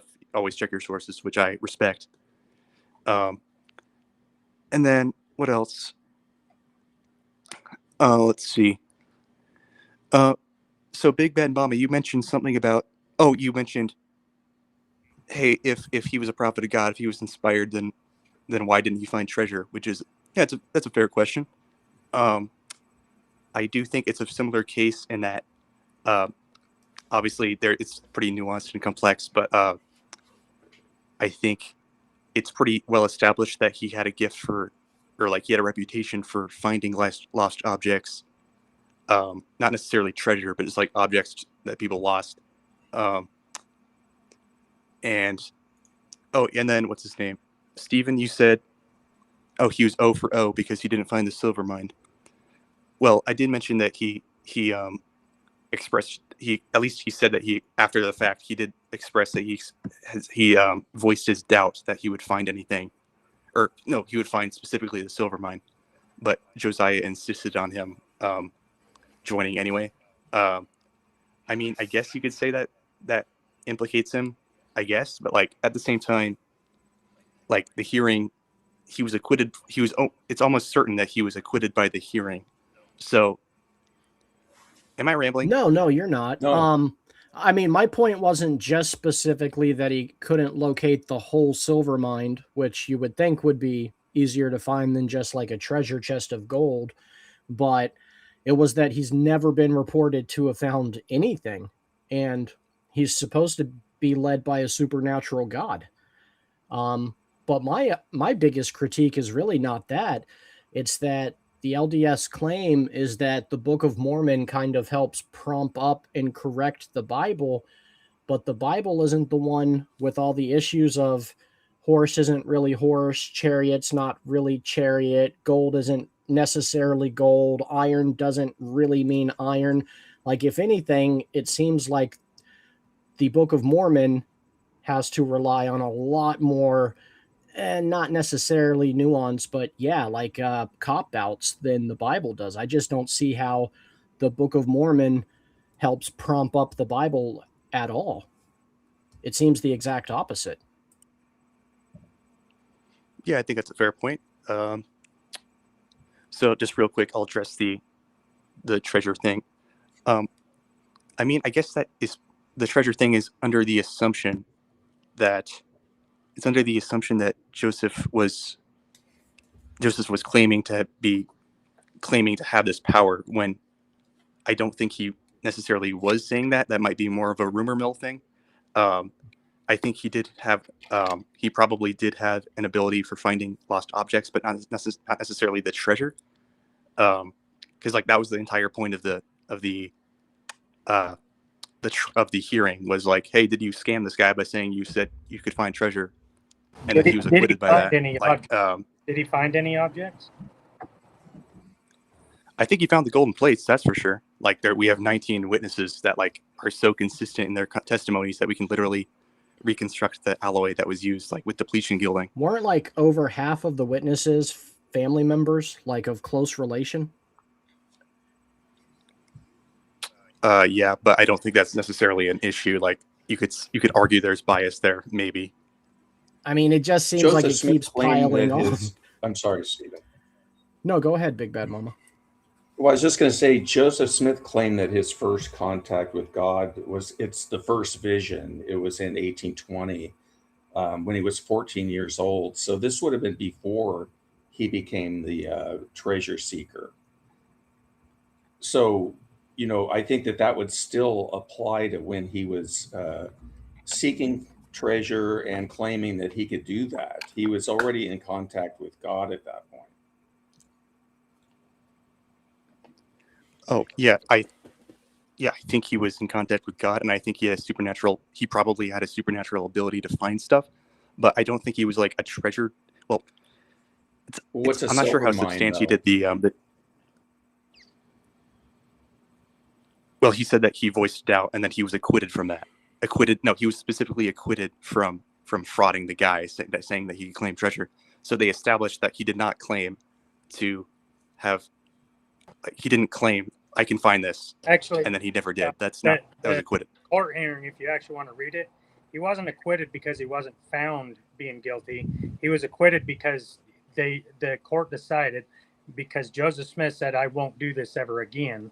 And so they decided to give leniency to him as a glass looker. And so then they dismissed it based on the premise, and courts do this today all the time, that if you don't do this, again, if you don't get caught, then this is gone away. It had nothing to do with whether he was or wasn't. It had to do with he was accused of it, and he actually said, which admits guilt, I won't ever do this again. I won't do this no more. And that's when he stopped. So again, there might be some hearsay mixed in that by just forcing a answer that fits more in alignment with what a believer wants to hear, rather than what was actually said was, hey, we won't charge you with this, we'll put you with this, you can go, but if you get caught again, it's not going to be the same story. And we see that same thing happen today. But research that, you'll actually find that what you're saying, what you've heard, is not quite what the court documents show with what we have on record. Well, and it's also weird to me, like, the one thing the members of the church can say that he definitely found is the gold plates. But again, like, we don't have the gold plates. There's also some inconsistencies with like how much they would have weighed and one man being able to carry them all, kind of thing. So it's like the one piece of evidence that they claim, yeah, he for sure found this, we don't have evidence to, except for like 14 people, half of which were close relation to him. It's just, that's odd. Let's see real quick. So Dustin, would your point, or like would that statement, would that be undermined by, would it be or would it not be? I'm actually just wondering, would it be undermined by Josiah Stoll's statement that like he believed Joseph had a supernatural power? Would that be undermined at all? Well, you know, how many people are defrauded every day by fraudulent stuff, con man every day, right? So the thing is, and bringing this up, Diamond Dave, I know what your history with this, but people always fall victim to someone presenting something as being true, and so then they fall victim to that deception, right? So just based on that alone, Joseph Smith was a very charismatic person, and so, you know, when he's able to claim things and do things, there's always going to be believers. There's always going to be those kind of things that he can convince people that I'm not conning you. This is really real, right? And so with that, Joseph Smith never found anything that people actually was able to legitimately claim. Do you know that there's one thing that would have legitimized the church and cut 99% of the problem out with what we have with the LDS church? Is if we had the golden plates. That's the problem. Is it was presented like I forgot the guy's name. I can't always remember names very well, but Martin Harris, can't remember. Joseph Smith had a wooden box, and then he supposedly put the golden plates inside the box, kept the lid covered, and then he told a few people that wanted to witness it, the golden plates, that I'll let you handle them, but you can't look inside the box. So they would grab the box, and the box was heavy, right? And they're like, oh yeah, I can hear metal banging inside, or it feels like golden plates. But Joseph Smith always had a workaround for this, where he would say that if you open it and look at it, that God's going to curse you, whatever language he wanted to use. I'm just trying to summarize it up, right? So people were afraid to actually verify that that's actually what they were seeing, but in their mind, Joseph Smith was proving that he actually had golden plates. What was the guy's name? Because the guy that Martin Harris. Yeah, so I was right. Yeah, because he wanted to get money and investment, so he's trying to convince him that I really do have the golden plates here, but don't look in the box or God will curse you. So he could handle the box, but he actually never handled the plates. See how that works? And so in these different situations, you know, there's always a workaround that Joseph Smith had. And a lot of it had to do with angels protecting the silver or the gold or whatever treasure was being found, is he would take an instructions and give it to like the farmer or whatever, and say, hey, this angel wants you to do this, and if you do it, then he'll release the treasure from the hill. And then he would keep digging. The farmer would pay him more money, and then the farmer would come back, hey, where's my money? Or where's my treasure? I did all these things. And Joseph Smith would say, oh, it sunk further in the hill because you must have done something wrong, right? So when you start to build a real big narrative and you have these workarounds, you know, in the beginning, people will believe it, but eventually, you know, that falls apart. But as far as the witnesses go, the one thing I didn't know as a member is that I thought that the witnesses actually did see and handle the golden plates, when you find out that they seen them with their spiritual eyes. Now the story starts to change. Is okay, what about the credibility of these people? I don't know these people. Am I going to give my salvation in the hands of witnesses that I don't know their credibility to? And so we're starting to move from factual evidence that proves that what Joseph Smith is true over to believing someone else is not lying to people of proof. And so when it comes to any person, Josiah, any of these people, we have to look at it is how easily did they get deceived, and how good was Joseph Smith at presenting the story, because there's many aspects where Joseph Smith has had a workaround but still be able to say, hey, I do have the golden. Professor Champ, you've got some background noise. Okay. Can I build off of what DC was saying there? So there was two groups of witnesses. There were the original 3 witnesses. Sorry, my phone is kind of slow right now. Oh, that's okay. Okay. And the 3 witnesses said that an angel showed them the golden plates. And then there was the subsequent 9 witnesses. And those 3 witnesses, by the way, broke away from Joseph Smith, which I think is pretty telling. And he denounced them later. And then later on, you had the group of 8 witnesses, which I think they claim that they saw and handled the plates, if I'm not mistaken there. Maybe Professor Chimp knows different. And I don't think they ever renounced their testimony about that. But the other thing I want to bring out is when you do deeper study of Joseph Smith, you will find many occasions where Joseph Smith will threaten people. He did that to some of the young brides.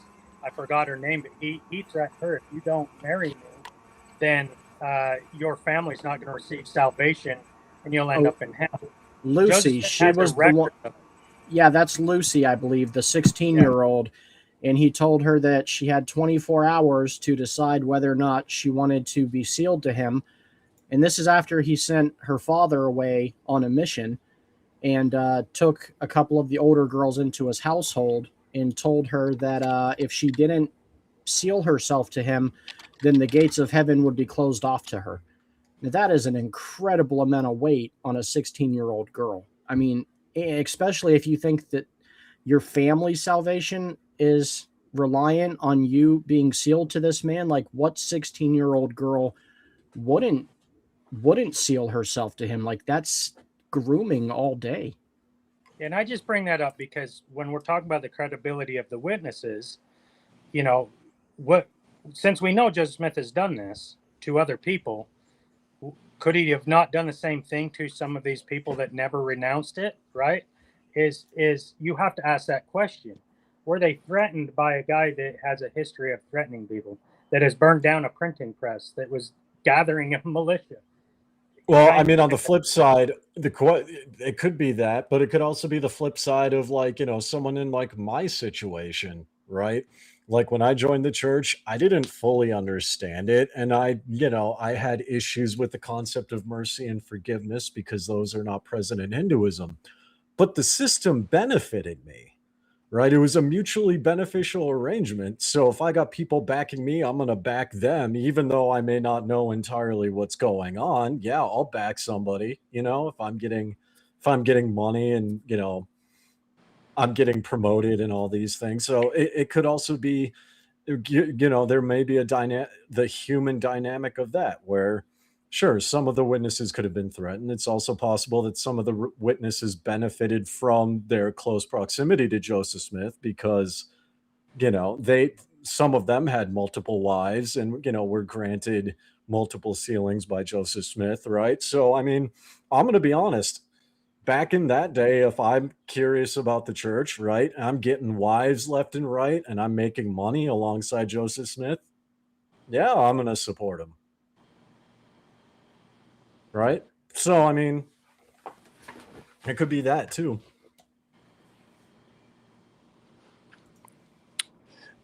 Yeah, I might have to. I mean, I don't want to like say you're. No, I'll. I mean, if you're correct, then you might have some points. I just wanted to, real quick. I just want to address the claims made, which was. So the only witness we know that who used the term spiritual eyes was Martin Harris, and he repeatedly emphasized that from firsthand accounts, he repeatedly emphasized that he had a tangible encounter with the plates, like he could see them uncovered, he can see them like just as clear as you can see your hand, that kind of thing. And there's also like you might be Dave, you might be right about like the ceiling thing. I'll have to look into that. Like incentives for staying with Joseph. But like the thing is, why would they still keep their testimony? Like, wait, so sorry, I cut out for a little bit. Dustin, did you mention that is it substantiated that Joseph may have threatened the witnesses, like threatened them? I just want to bring it up a question as a possibility, right? Because we don't know. We don't know. And I made the one side of the claim and Dave just made the other side, right? That all I'm doing, and like I said at the beginning of this, is all I want to do is present evidence or present something that maybe you haven't thought of before. Because, and that's all I was doing is just bringing up. And that's the same possibility. Same with me. You don't know. And so that's all that was, is I'm not claiming that's what it was. I just want to bring it up as it could be a possibility. We don't know.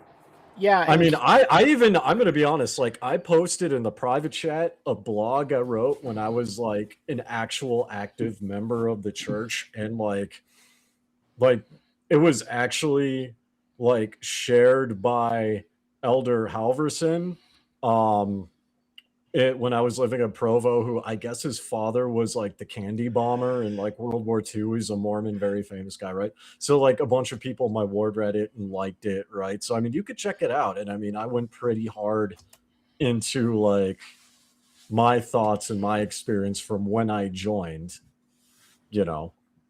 I also want to make a note that, we're not all like just in an echo chamber here.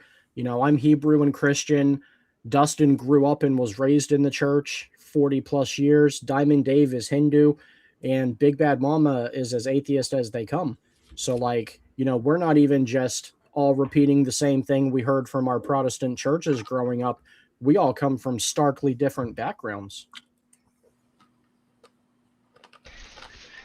I respect that.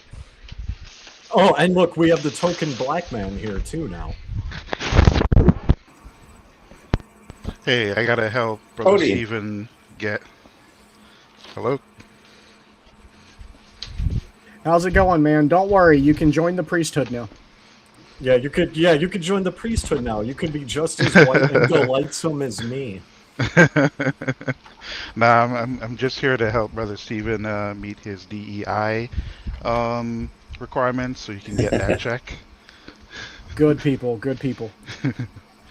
I do have one question for Professor Chimp, if that's okay. Yeah, and go then crazy. I'll just mute up. Why isn't... I'm going to ask my question and qualify if that's okay. Why isn't Jesus enough? I mean, I ask this because you have access to the Bible, right? It's not like it's this, Be back in a hidden, bit. it's not like it's this hidden thing where, you have to go on a journey to find. It's not, it's not like resources aren't available to help you with Bible study, right? That are independent of denominations and stuff like that. Like why isn't Jesus enough? And I ask this because you're sitting here having a conversation about about the character of a man who started a particular church, right? And I'll even grant that, maybe he had some fruits of the spirit in terms of his charisma, but he clearly abused that, right? And you're sitting here defending the character of him, right? And why not just pick, I don't know, Paul, right? Why not pick Peter to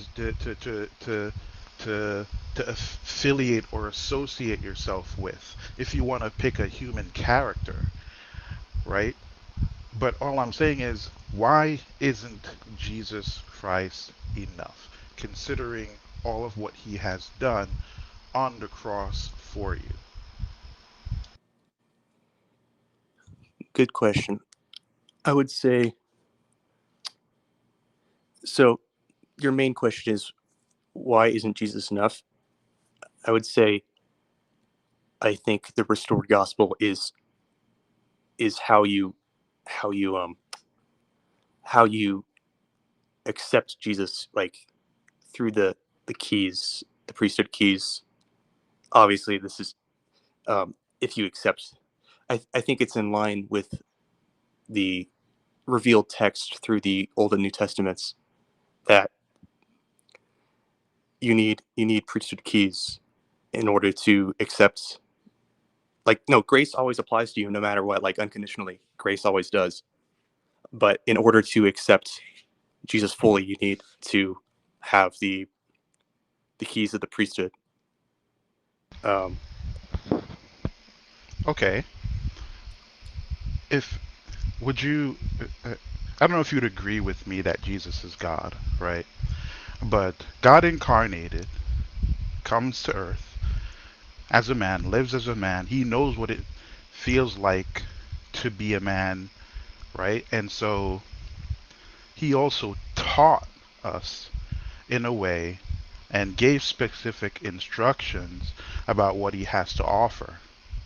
Now, last time we check, right, salvation is only through Jesus Christ, right? And you are saved by grace through your faith in the death, burial, and resurrection, right?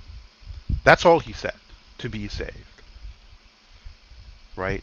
He doesn't mention anything else about keys.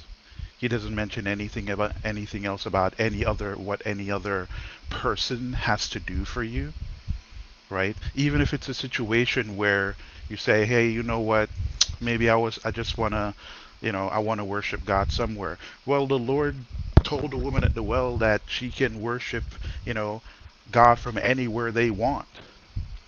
He's your intercessor, right? He's your high priest.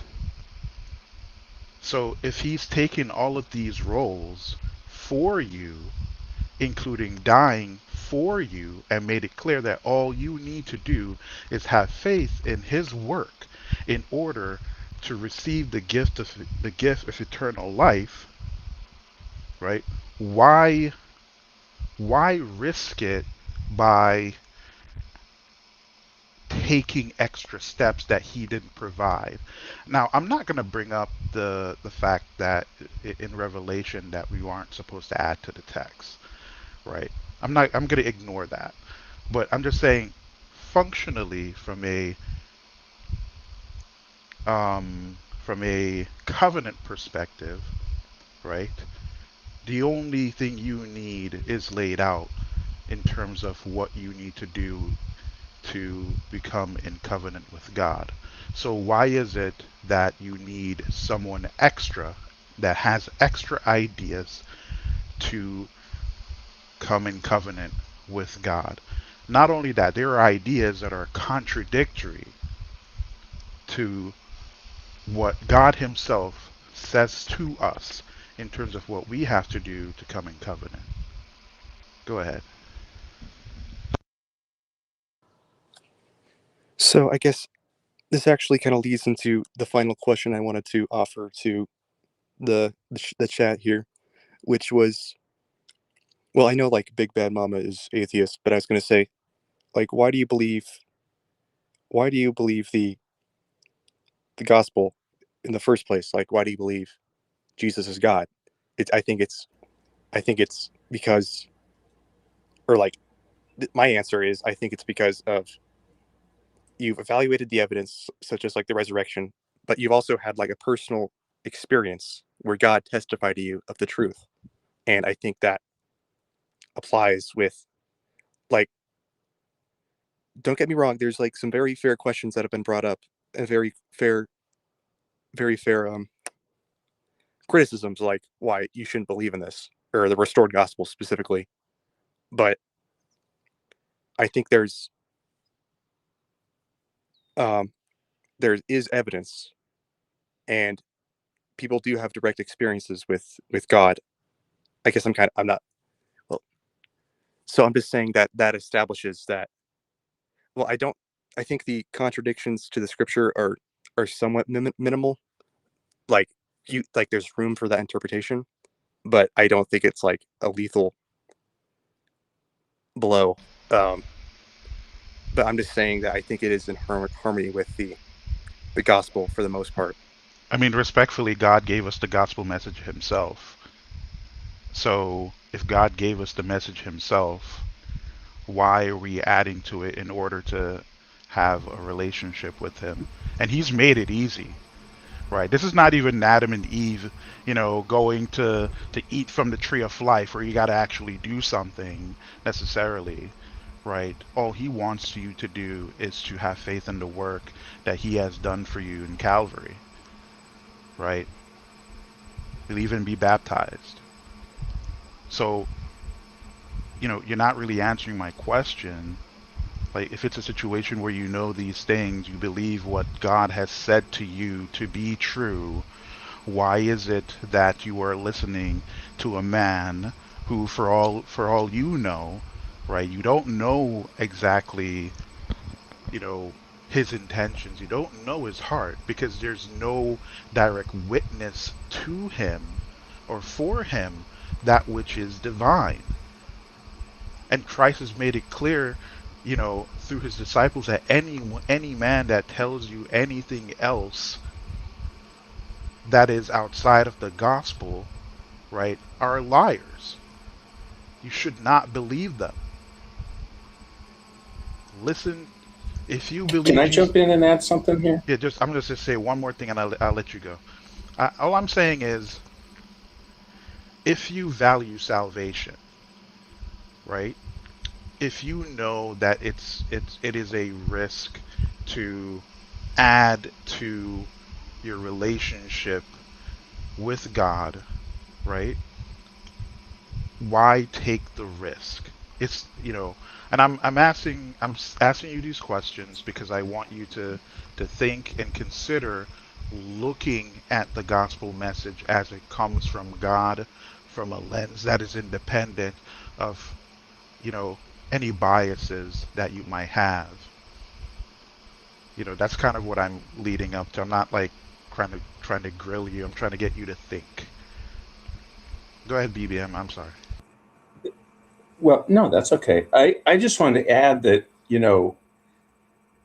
Mormonism brought the Christian and Hebrew religions into America. And so these people that were in New York at the time in the 18th century, early 18th century, 19th century, I'm sorry, they believed that they were chosen people of God.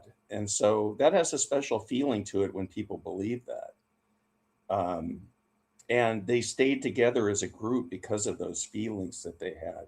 So that's what I would say is, I think Christianity felt removed for a lot of people because it happened over there. But here was a branch that actually happened in America, and as attested by their story of the great battle between the Nephites and the Lamanites, I think they were. But that would be just something I'd want to add. But I do have to get going, guys, and I thank you for having me on, and it was great talking to you all. Yeah, come back again, BBM. Thank you.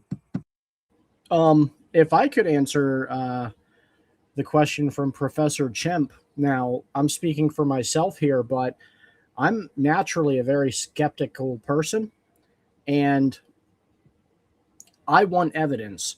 So if I had something in the Bible that continuously contradicted itself, I would question the existence of God. But one thing that solidifies my faith over and over again is that the Bible doesn't do that. When the Bible spoke about the city of David and archaeologists couldn't find it, we then dug up the city of David. The Bible proves itself over and over again.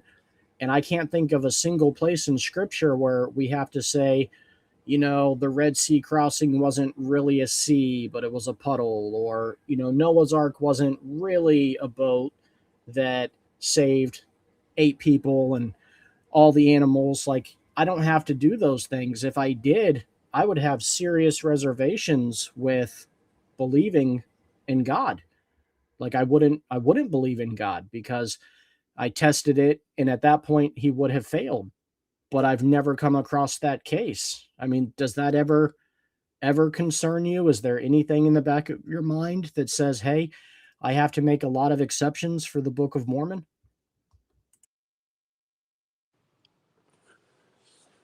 Yeah, I think it's a very fair question. Well, I don't mean to undermine anyone's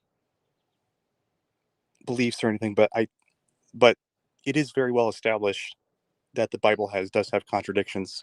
I do think it's very reliable. Like, it's reliable. It's from God. It's what he's revealed.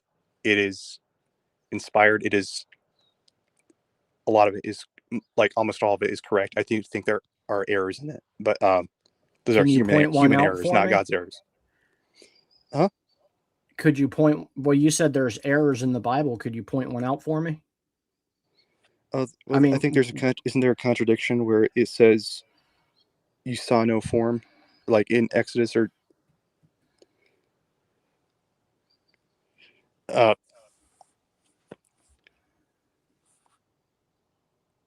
Are you talking about where it says no one has seen the face of God? Because from the Greek and the Hebrew, it's translated into God, but it actually means Father. No one has seen the face of the Father, because we do know Jesus is God, and we know that Abraham walked with God. Multiple people in the Old Testament saw God.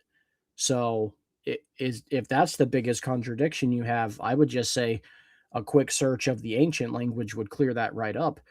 But since the Book of Mormon was written in English, and I've already given you like 15 to 20 different instances where it's the case, I mean, why is it you can say that the Bible has error, but not the Book of Mormon? The Book of Mormon has so many proven errors, whereas the Bible is just Legwinzik.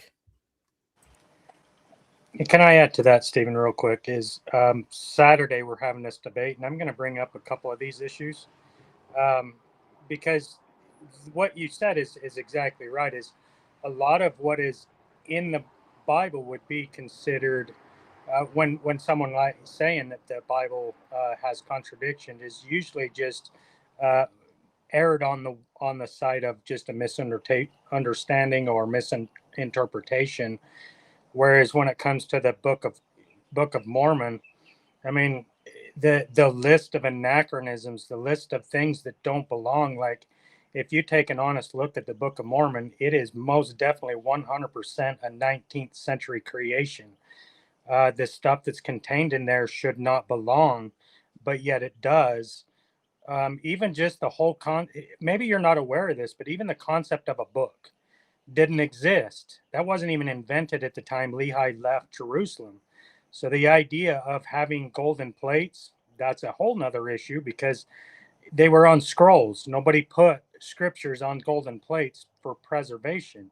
They just constantly kept rewriting them onto new paper, but they were scrolls. And the other thing too is they never even at the time considered putting those in an order. So each scroll was a different book, but we have the Book of Mormon being started out as a book of scriptures. That concept was centuries later after Lehi left. And so even just the start of the Book of Mormon, the idea of golden plates with put together as a binder in a chronological order, or even just a collection of books on together, just didn't exist at the time. And then you go through all of the problems with the anachronisms of stuff in the Book of Mormon that clearly came from the New Testament. The long ending of Mark we brought up. And the other thing too is we have the name Jesus Christ all throughout the Book of Mormon.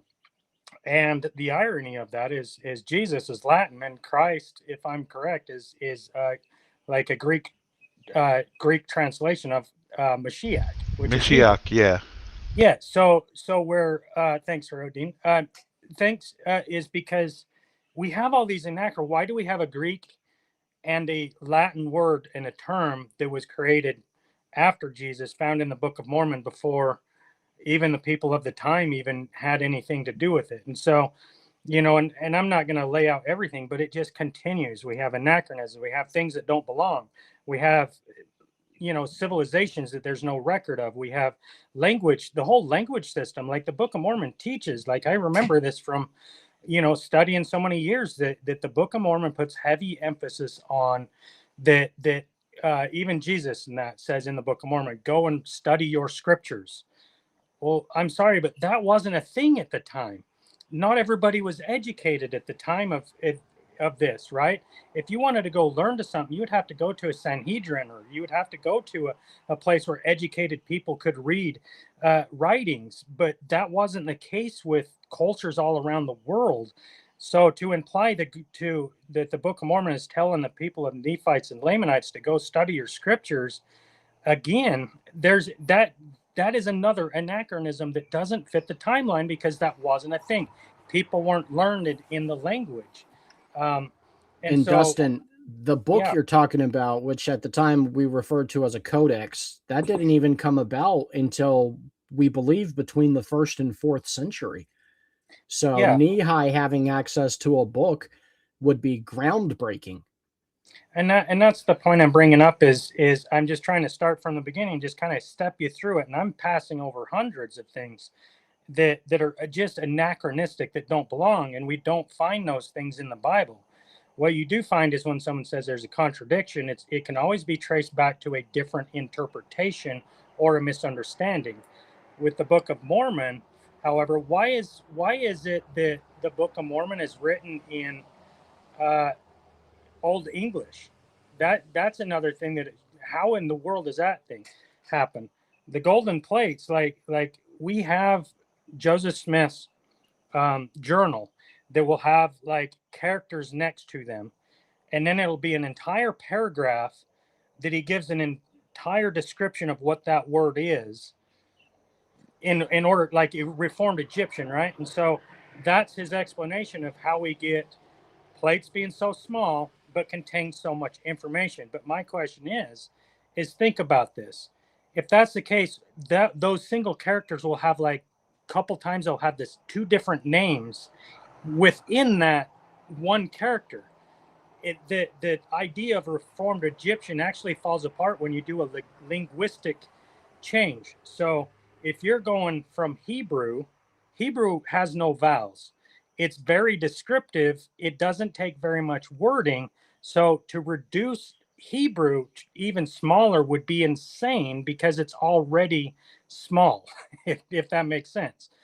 So what my point is there is about 10,000 words missing per page according to the size and dimension that we have on the golden plate. So if you were to apply language to it of what a Reformed Egyptian could be, we're still falling short 10,000 words per golden plate. And when you understand that Hebrew is already a very concise language, it doesn't take up much space at all. When you do the math on that, what language can you have? And you have to come out with massive paragraphs that have an enormous amount of information that if you get one word wrong within that paragraph, it can change the entire thing. So the whole idea of a Reformed Egyptian, again, comes back to being just an impossibility of how that could even be taught. Because if you were to read it, the Book of Mormon itself also says it's a language that no man knows but us, right? But then that language was lost. So, And Dustin, yeah. Also, don't forget the theory. I believe it's in the Book of Mormon. Correct me if I'm wrong. Where the tribes that supposedly came over, eventually intermarried with the Native American tribes or became the Native American tribes, and that was even a belief that was held to outside of the Mormon faith, even when I was young. Like I remember being a child and hearing about that from Protestant circles, but now through DNA genetic testing, we have found that they don't have any Hebrew ancestry. I think they come from what, northeastern Asia. Eastern Asia. Eastern Asia. And the apologetics on that will say, well, just because you have missing DNA doesn't mean that they weren't there. It's genetic drift. Like I said, there'll always be a workaround. But my point with all this, and even bringing this up, right, is and just to tie to your point, yes. So there's a guy named Ethan Smith, and I don't know if you know about this, Professor Chimp, but it's a guy named Ethan Smith. He's a distant relative of Joseph Smith. And in fact, Oliver Cowdery lived in his area, and he's a pastor and a preacher. He came out with a book and published it 7 years before the Book of Mormon, and it's called The View of the Hebrews. And the whole concept and idea behind that is what is common in that area, that they really believed that the Native American Indians were descendants of people from Jerusalem. So this was just a concept of the time that was very common. And so we have evidence of where Joseph Smith would have got all his references from. But just going back to the point I'm trying to make is that everywhere you go, there's always proof that is showing that there's things in the Book of Mormon that doesn't exist, on top of the things that are in Joseph Smith's area. Sorry, if it's getting too noisy, just let me know. A little rainstorm's going by. But there's things that are in the Book of Mormon that are found from Joseph Smith's area. And I mentioned it last night, is there's a Methodist pastor by the name of Benjamin that was nearing the end of his life, and he was a very popular pastor, and so they wanted to have one last time to hear this pastor preach, and so all the people from the area came and camped around him to hear his last speech. If you're a Mormon that understands the Book of Mormon, what did I just describe? I wasn't describing the Book of Mormon. I was describing a Methodist pastor, what happened during Joseph Smith's time. But we find that story in the Book of Mormon as King Benjamin. And that's what we see is Joseph Smith's father had a dream of the tree of life. And it was told many times. We have the journals of this. Well, that became Nephi's father. So it's almost like Joseph Smith was playing the character of Nephi in the Book of Mormon. And because Nephi's father had that same dream, and it ends up in the Book of Mormon. So it's not just the anachronisms, but we're finding things from Joseph Smith's era ending up in the Book of Mormon. And the other main thing is people that read the Book of Mormon know that the major theme of the Book of Mormon is about wars. It's wars and the Book of Isaiah, because you get to the Book of Isaiah and the Book of Mormon, and you pretty much, you zone out. You don't even want to read it.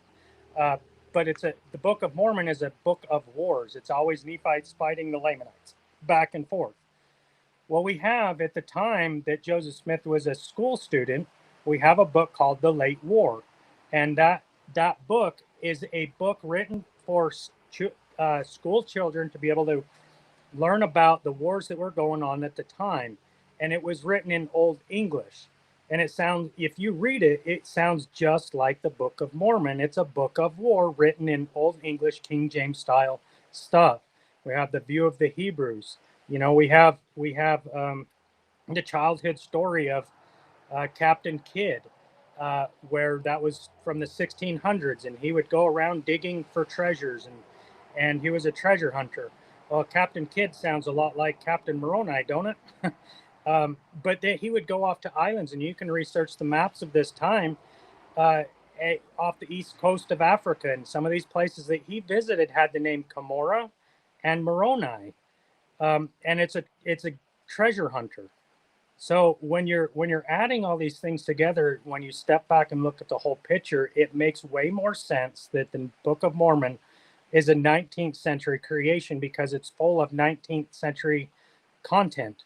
The world around him, the wars around him, just the whole idea that the Native Americans came from Jerusalem, despite their DNA coming from China, and then we find Adam Clarke Bible commentary where you can line up where Adam Clarke had the idea, and he proposed the idea, which was also a common thing at the time, that parts of the Bible was lost and needed to be put back into it. And you can go and align it up with the Book of Mormon, where Joseph Smith will take these changes that Adam Clarke made in his early 1800s version before the Book of Mormon came out, where we find those exact same changes being put back in by Adam Clarke in the Book of Mormon. And so none of the ideas that we find about Joseph Smith restoring things that was lost, he did that with, in fact, I can read it to you. There's many times where Joseph Smith is changing, like the books of the Bible in his Joseph Smith translation, to add what Adam Clarke is adding into there. So we have evidence over the entire scope of Joseph Smith where he has not come up with anything new except for the story of the Book of Mormon. But within the Book of Mormon, we have stuff taken from Adam Clarke, plagiarized that very clearly. We have the stories from his own family found in the Book of Mormon. We find stories of Methodist pastors, which, if you remember, Joseph Smith family wanted to be Methodist. That's what they aligned to. That's what they wanted to join. That's the stuff. And so it's no coincidence that a Methodist pastor's speech find its way in the Book of Mormon. We have anachronisms of things that are found in the New Testament. And in the New Testament, some of these things weren't written until like 90 AD afterwards. And we're finding those to be the words of Jesus, the Sermon on the Mount, right? If Jesus went over to a different people in a different language and gave the Sermon of the Mount, the subject matter would be the same, but it would be an impossibility for that subject matter to be word for word that was written a century later by Greek people, by people that were translating Aramaic and Hebrew into Greek, finds its way to be the exact description that was, we found in English translations into the Book of Mormon, just is an impossible stretch. And I know I'm going very long here, but I want to make a point here. We just keep going down the list. It paints a very big picture. The Book of Mormon was a 19th century creation. The Book of Abraham was a bad translation. There's no one outside of the Mormon Church that agrees that any of the Egyptian stuff that we find in those papyries that we do have, that even is close to what Joseph Smith claims it is. So we know that was not a translation. The Book of Moses and what was it, the Book of Joseph or something like that. We're finding all these things that just don't line up. Nothing lines up. But it's a product of a con man who has a history of conning farmers out of money, treasure digging, never finding any treasure. The only treasure he had was a book of the golden plates, which was never proven besides just a small handful of people that claimed it, but we don't know their credibility or their story. And so we have all these things that just paint a picture that this clearly is not from God. And to go back to Odin, I guess his new name is Batman now. Batman Odin is bringing up is, what I had to step back and realize is, as a Mormon, and Gordon B. Hinckley, I think it was October of 2002, you can look it up, but he makes a statement that everything rests upon whether Joseph Smith truly did see God the Father and Jesus Christ in the grove, right? If that is true, then yeah, that would be very well one of the greatest things in our modern times. But he also recognized that if it wasn't true, then it would be one of the greatest frauds perpetrated at our time. And the evidence just really show that he was a fraud, that it was a creation of his time. The doctrinal stuff that we find in the Book of Mormon were answers that Joseph Smith put in the Book of Mormon as his way to teach. His was it his older brother? He died young and never got baptized, and so the family was fighting, what's going to happen to him after since he's died without being baptized. And that's where Joseph Smith put into the Book of Mormon the baptism for the dead. 100% of everything we can find can be tied back to Joseph Smith. And so if you're going to place your entire salvation on Joseph Smith, if he's wrong, you've lost your salvation. And that's the point I went back with Batman Odin here, is if it comes down to who you're going to put your trust in. And one of the things that people that like me, that was a member, don't realize that we think we're putting our salvation in the hands of Jesus Christ, but we're not. It's all upon Joseph Smith, because if he was a fraud, we've lost our salvation. If he was right, lucky us. But that places Joseph Smith as your savior. That's a hard thing to hear. That was a hard thing for me to wrap my head around, is I literally am putting my salvation in the testimony of one man. Whereas when we do it to the Bible tells the same consistent story over thousands of years, miles apart, of different people through the different stories all put together in the Bible as one, is that I can, out of one verse in the New Testament, know that I can have salvation. Whosoever believeth on me will have eternal life. If I believe that Jesus Christ is a savior, and then I read his word and think, okay, you know what? It teaches me to be obedient, a better person. I'm going to submit to what he tells me. Then that my salvation is put on Jesus Christ alone. The LDS Church, if you want to be saved in the LDS Church, your salvation comes through the validity of whether Joseph Smith is a true prophet or not. Let's go ahead and let Batman and Professor Chimp get in on this action also.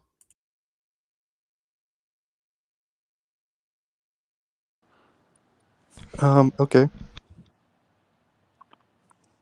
I think you, I think you have a good point in that, like, there's a bunch of, or like, there's a bunch of, you can make the case that there's a bunch of evidence against Joseph Smith. Therefore, it's a lot more risky to put your faith put your faith in that he was legit. So I'll give you that. Any questions or any comments, Batman? I mean, listen, if it's a situation where where a man walks up to me and says, "Hey, listen, um, if you if you if you just say thank you, I will give you a lottery ticket and you'll get $100,000." And he gives me that ticket, right? Now he says, you know, "Oh, that's all I have to do, right? I just need to go and get the ticket and take the ticket from him, right?" Basically, right, and this is, to be fair, just kind of a crude analogy, but I think you'll understand the point. If all you have to do is take the ticket from him, go and cash it in, right? Why make it more complicated, right? Why, I don't know, go and tell your buddy, or go to like the lottery company and you know um try to do a bunch of unnecessary verifications and stuff like that. Like, you see what I'm saying? Like, if the ticket is legit, it'll cash, right? But you don't, especially if it's a situation where you know for a fact that the source of the ticket will give you what it says it'll give you. So if you agree that you're saved by grace through your faith in the death, burial, and resurrection of Jesus Christ, right, and you understand that, that's heaven right there, I don't see any reason to risk it by putting someone else in the middle. There's no point in risking it, especially considering, it's God that told you this, right? I mean, yeah, and just to add on to that, Batman, like, take the church itself and put it aside and just examine Joseph Smith. In order to validate him as a prophet, you have to make excuses for his history of fraud. You have to make excuses for pedophilia. You have to make excuses for adultery. And you also have to make excuses for occult practices.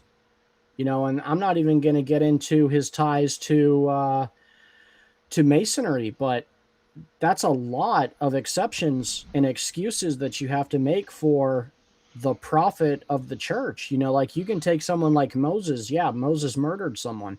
Okay, David committed adultery and then had her husband murdered. But we also see repentance for that, which we never see from Joseph Smith. He never repents for the adultery, for the fraud, for the pedophilia. He never repents for any of it. As far as we know, he died an unrepentant man. You know what? I'll even grant that, Joseph Smith was a man who was blessed by the Spirit, right, to partake in the church in such a way that would spread the gospel. He's a man that took his gift and built a whole religion around himself, hijacking the religion that God gave us. I want you to sit and think about that, right?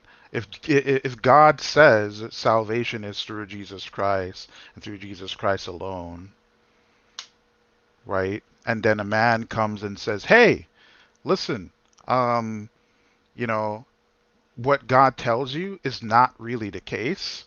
Um, you have to do these extra things that that is associated with me, right?" Like, that's that's basically what it is. That's basically what it is. And so, and it's not like it's a situation where one could, because some people would use the argument and say, hey, maybe Jesus was a con man, which is dumb, right? Because no con man would do those things that Jesus did, right? A con man would take advantage of people in many different ways, right? And do things to benefit himself. Joseph Smith was not a servant. He's a man, clearly, that took advantage of a gift that he received from God. And that's all that we're trying to get you to really think about.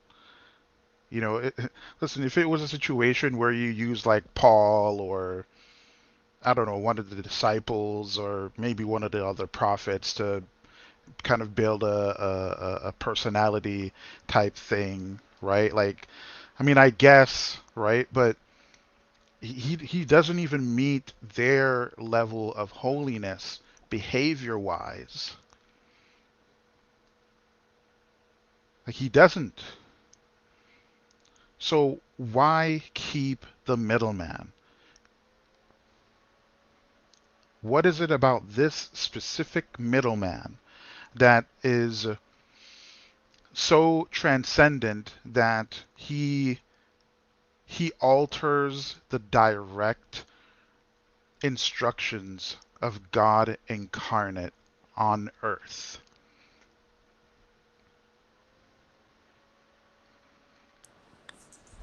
I guess the claim is that he's not interrupting it, or I think the claim is that he's facilitating greater access to the Savior's power. Which, just for example, if we look at the positive fruits, like you mentioned, the fruits of the Spirit. If you look at the fruits of the people that the restored gospel, the people who live the restored gospel, it's outstanding fruits. I'm not trying to brag. I'm just saying, if it's getting in the way of Jesus, then why are all these people getting closer to Jesus through the Book of Mormon? Why are they improving their lives? Why are they helping other people? Why are they doing that? If it's getting in the way, if it's just some guy making it up, like you could argue, huh? Well, go ahead. You haven't had the mic. Go ahead. Yeah, you could argue that, oh, he's a con man just appealing to people's sensibilities, which I mean is possible, but like but if Jesus is real, which I believe he is, then why are people's lives improving if there's a fake Jesus going around? Like, or a guy exploiting the name of God in order to satisfy himself. If that's happening, then why are we seeing all these positive fruits in people's lives? Like, just a question. Can I answer Can, this? hold on, I want to answer this. I'll I have think we all you do. I'll have you understand that by nature of being in Christ, by being in covenant with God, the promise of salvation, right, and the kingdom is not of this world, right? So being in Christ is not about material benefits. Who cares if people are benefiting materially from whatever Joseph Smith is saying? I'm sure there are people that benefited materially when the Pharisees were lying to them and abusing them and treating them, less than how they were, basically taking advantage of them, right? You can't look at the material situation and determine whether or not people are spiritually alive or dead. That's not what you look at. When we talk about fruits of the Spirit, we're not necessarily just talking about a situation where people are just living it up. That's not the standard that God looks at. Because the truth of the matter is, if you aren't in covenant, you're basically a dead man walking. And so if if it's a situation where you put someone else in front of your relationship with Christ, right? And it's not Christ alone, you're basically a dead man walking. What I would add to that, and then I'll let Dustin get his point out briefly, and we'll hand it back to Professor Chimp. If the standard of holiness in having a relationship with Jesus Christ as your Savior is just that you're a kind, nice, happy person, which I do acknowledge that Mormons are some of the nicest people you'll ever meet. But I have met plenty of Muslims that are some of the nicest people you'd ever meet, but they don't know Jesus as their Savior. And the same I could say about some Jews I have met that were not Christian. They're Jews who are not going to go to heaven when they die, but they were some of the nicest people I have ever met. So, like Batman was saying, that can't be the standard of a relationship with God, because there are all kinds of religions. Buddhists often report becoming enlightened, and they're some of the kindest people you'd ever meet. So just being kind and happy is not fruit of salvation. It could be, but exclusively it's not. Dustin, I'll hand it over to you, and then when you make your point, we'll give it back to Professor Chimp.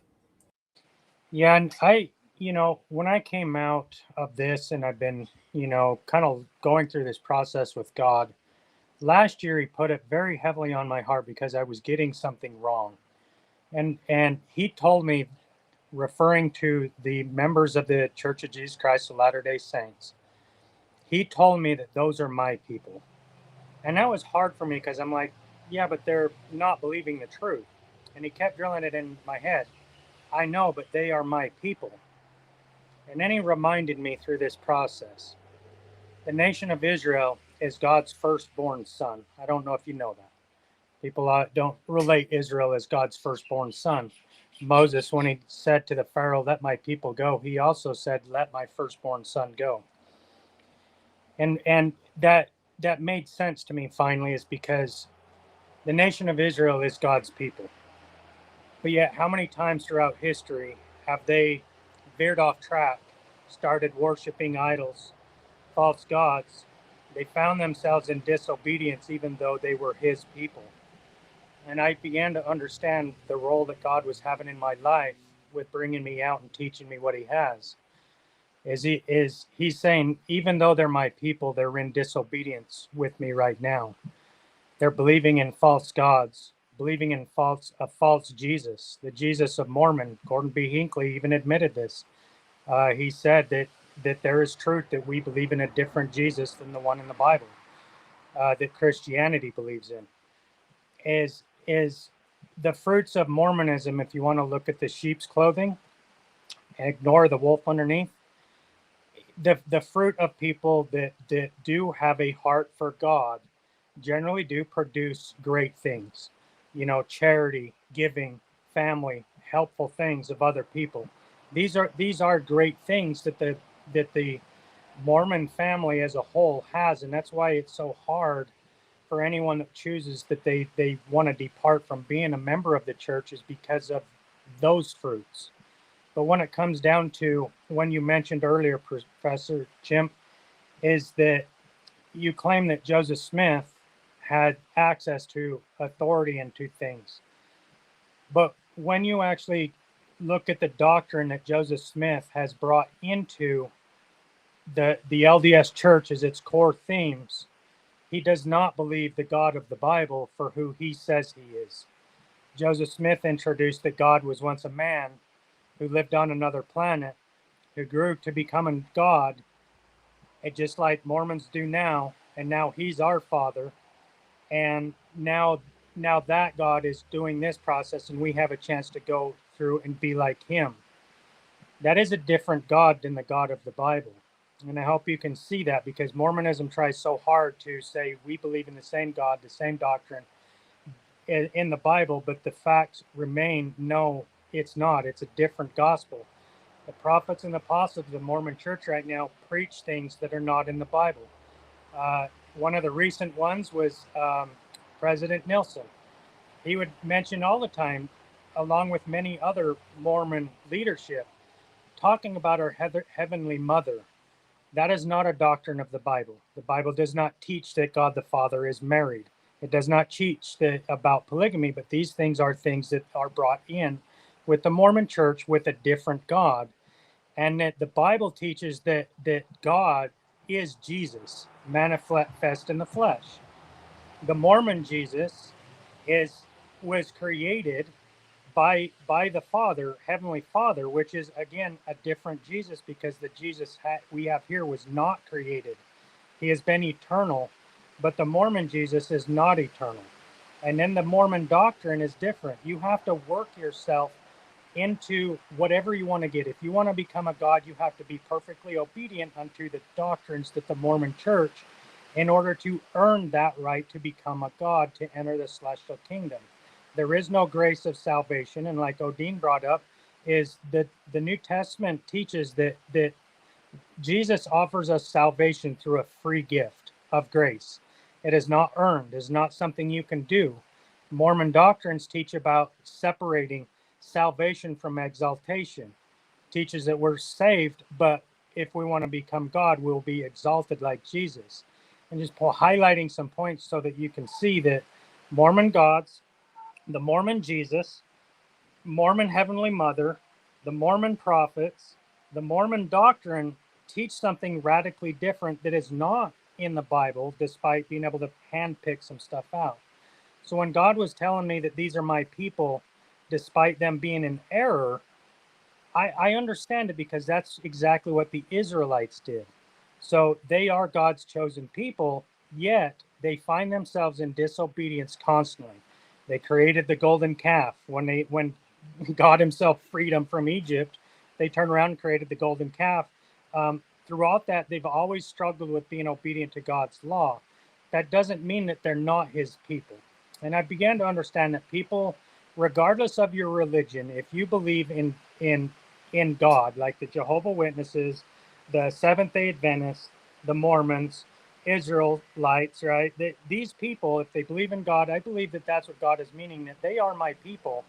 But just because they're his people doesn't mean that what they're doing is what God condones or blesses. And when we have a prophet like Joseph Smith that comes in and introduces a radically different doctrine, then followed by him, Brigham Young, that taught that Adam was God born onto this earth, so that's how he produced human children. And then now the church doesn't want anything to do with that.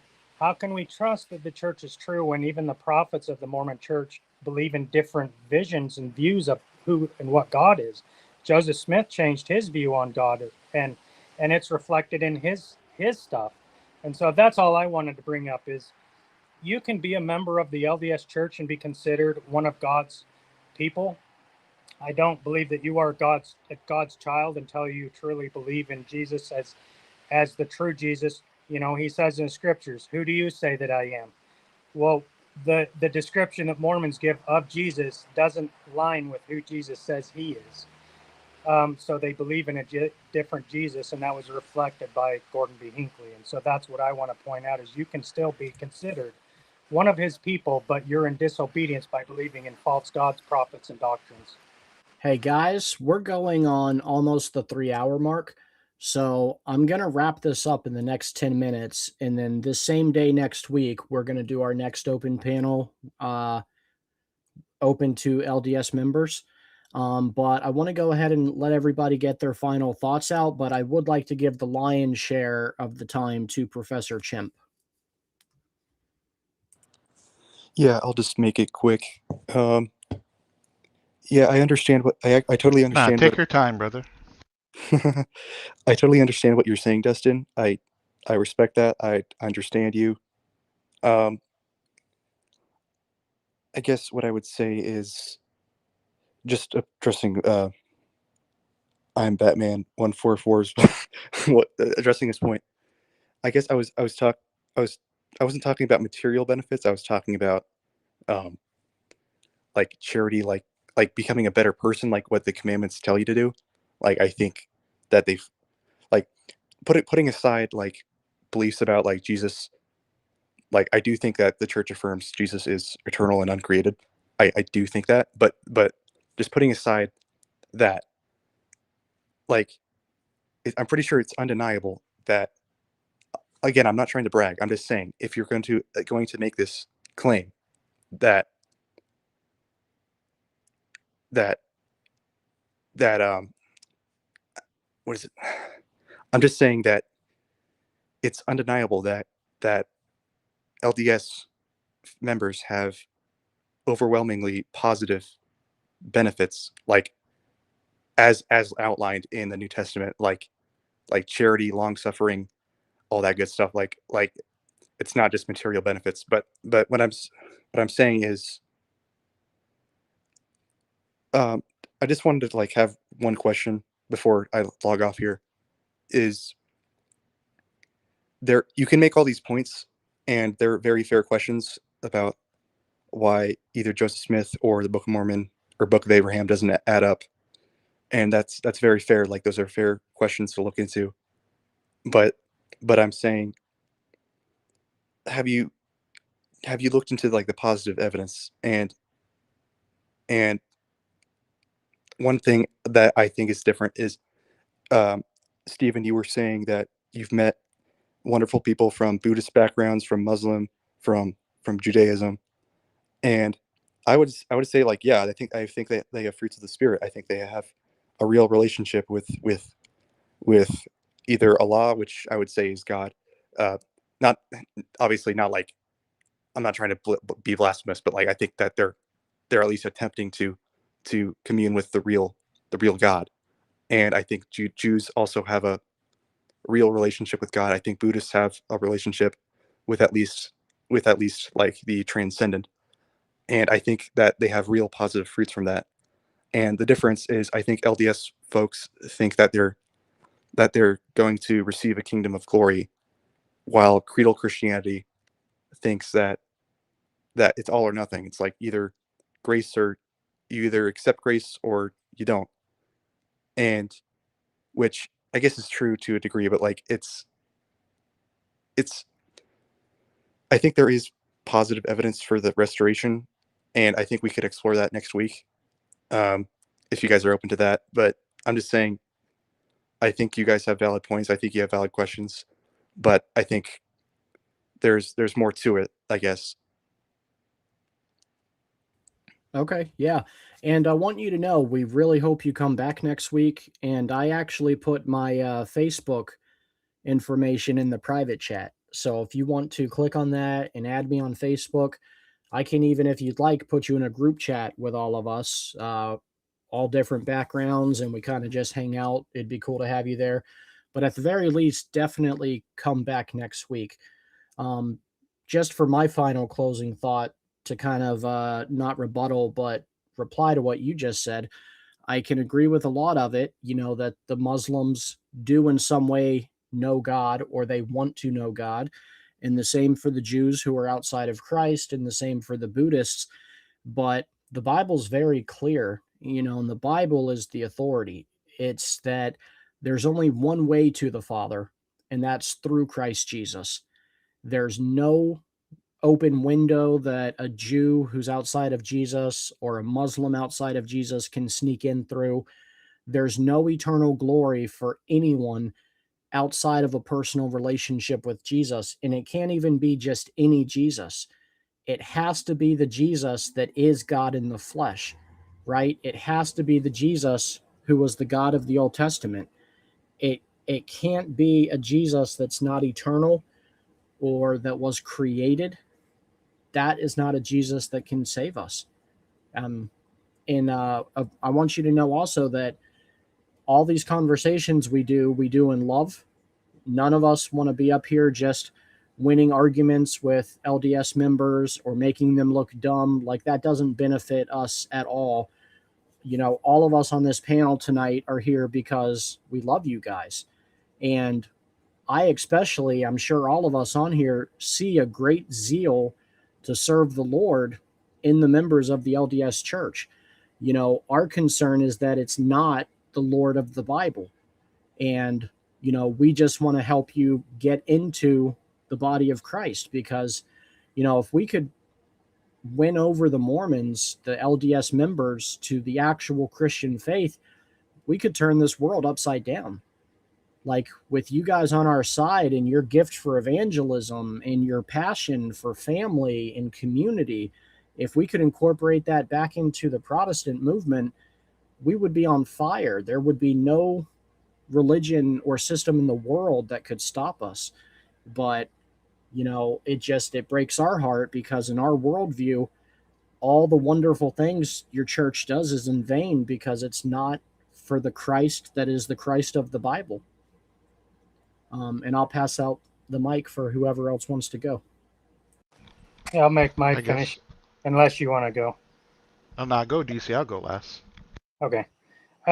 First of all, Professor Chimp, I appreciate you being here, and for the other believers of the LDS Church that may be listening now or later, you know, I appreciate you guys, you know, showing up and being a part of this.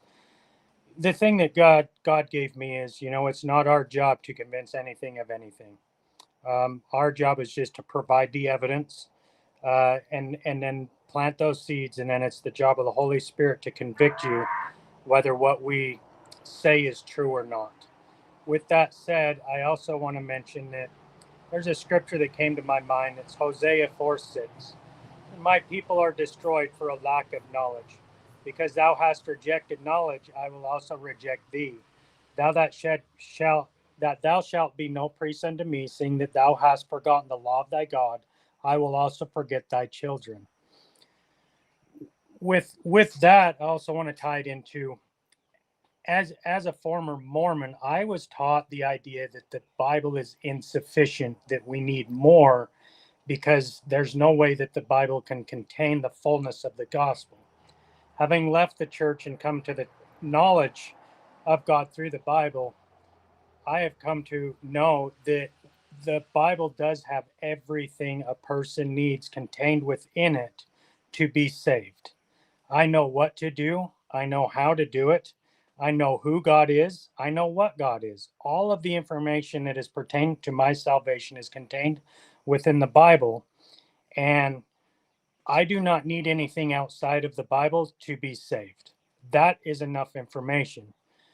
And this is why God wanted me to bring this up with Hosea 4:6, right? That's a cow, if you're hearing that, by the way. Sorry. That cow's sick, bro. Dude, there's a young cow that screams like a little girl. I don't know what it is, but whatever. Never heard that from a cow before.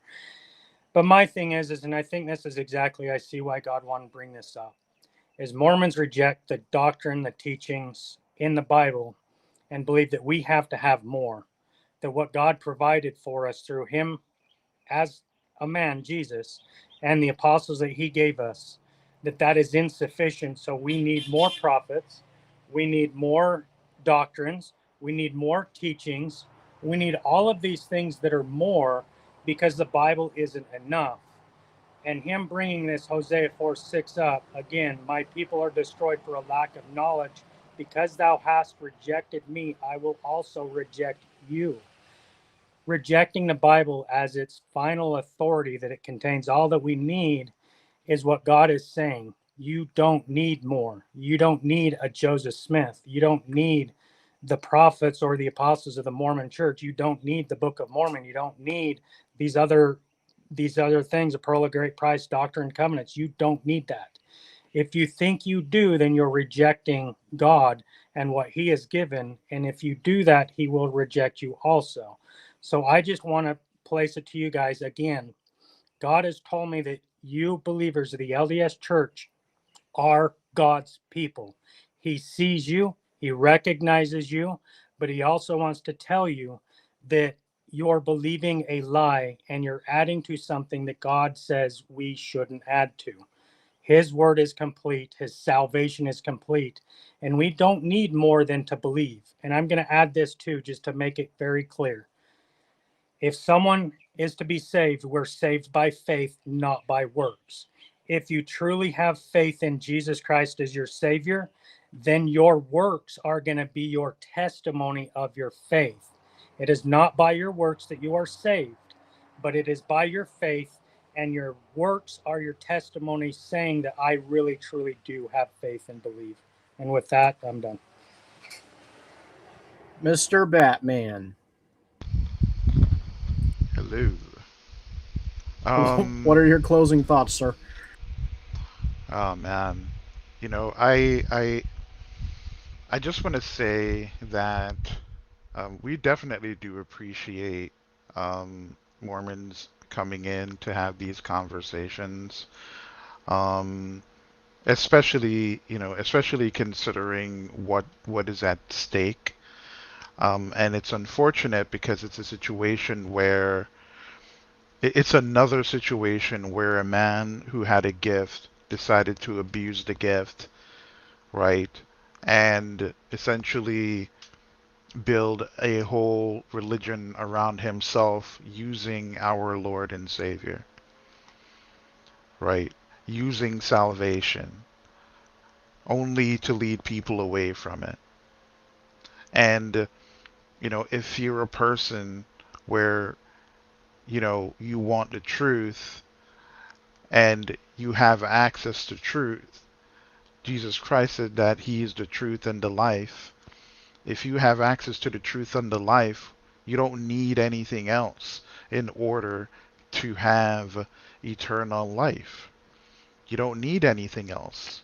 Just follow God and what He wants you to do, His direct instructions.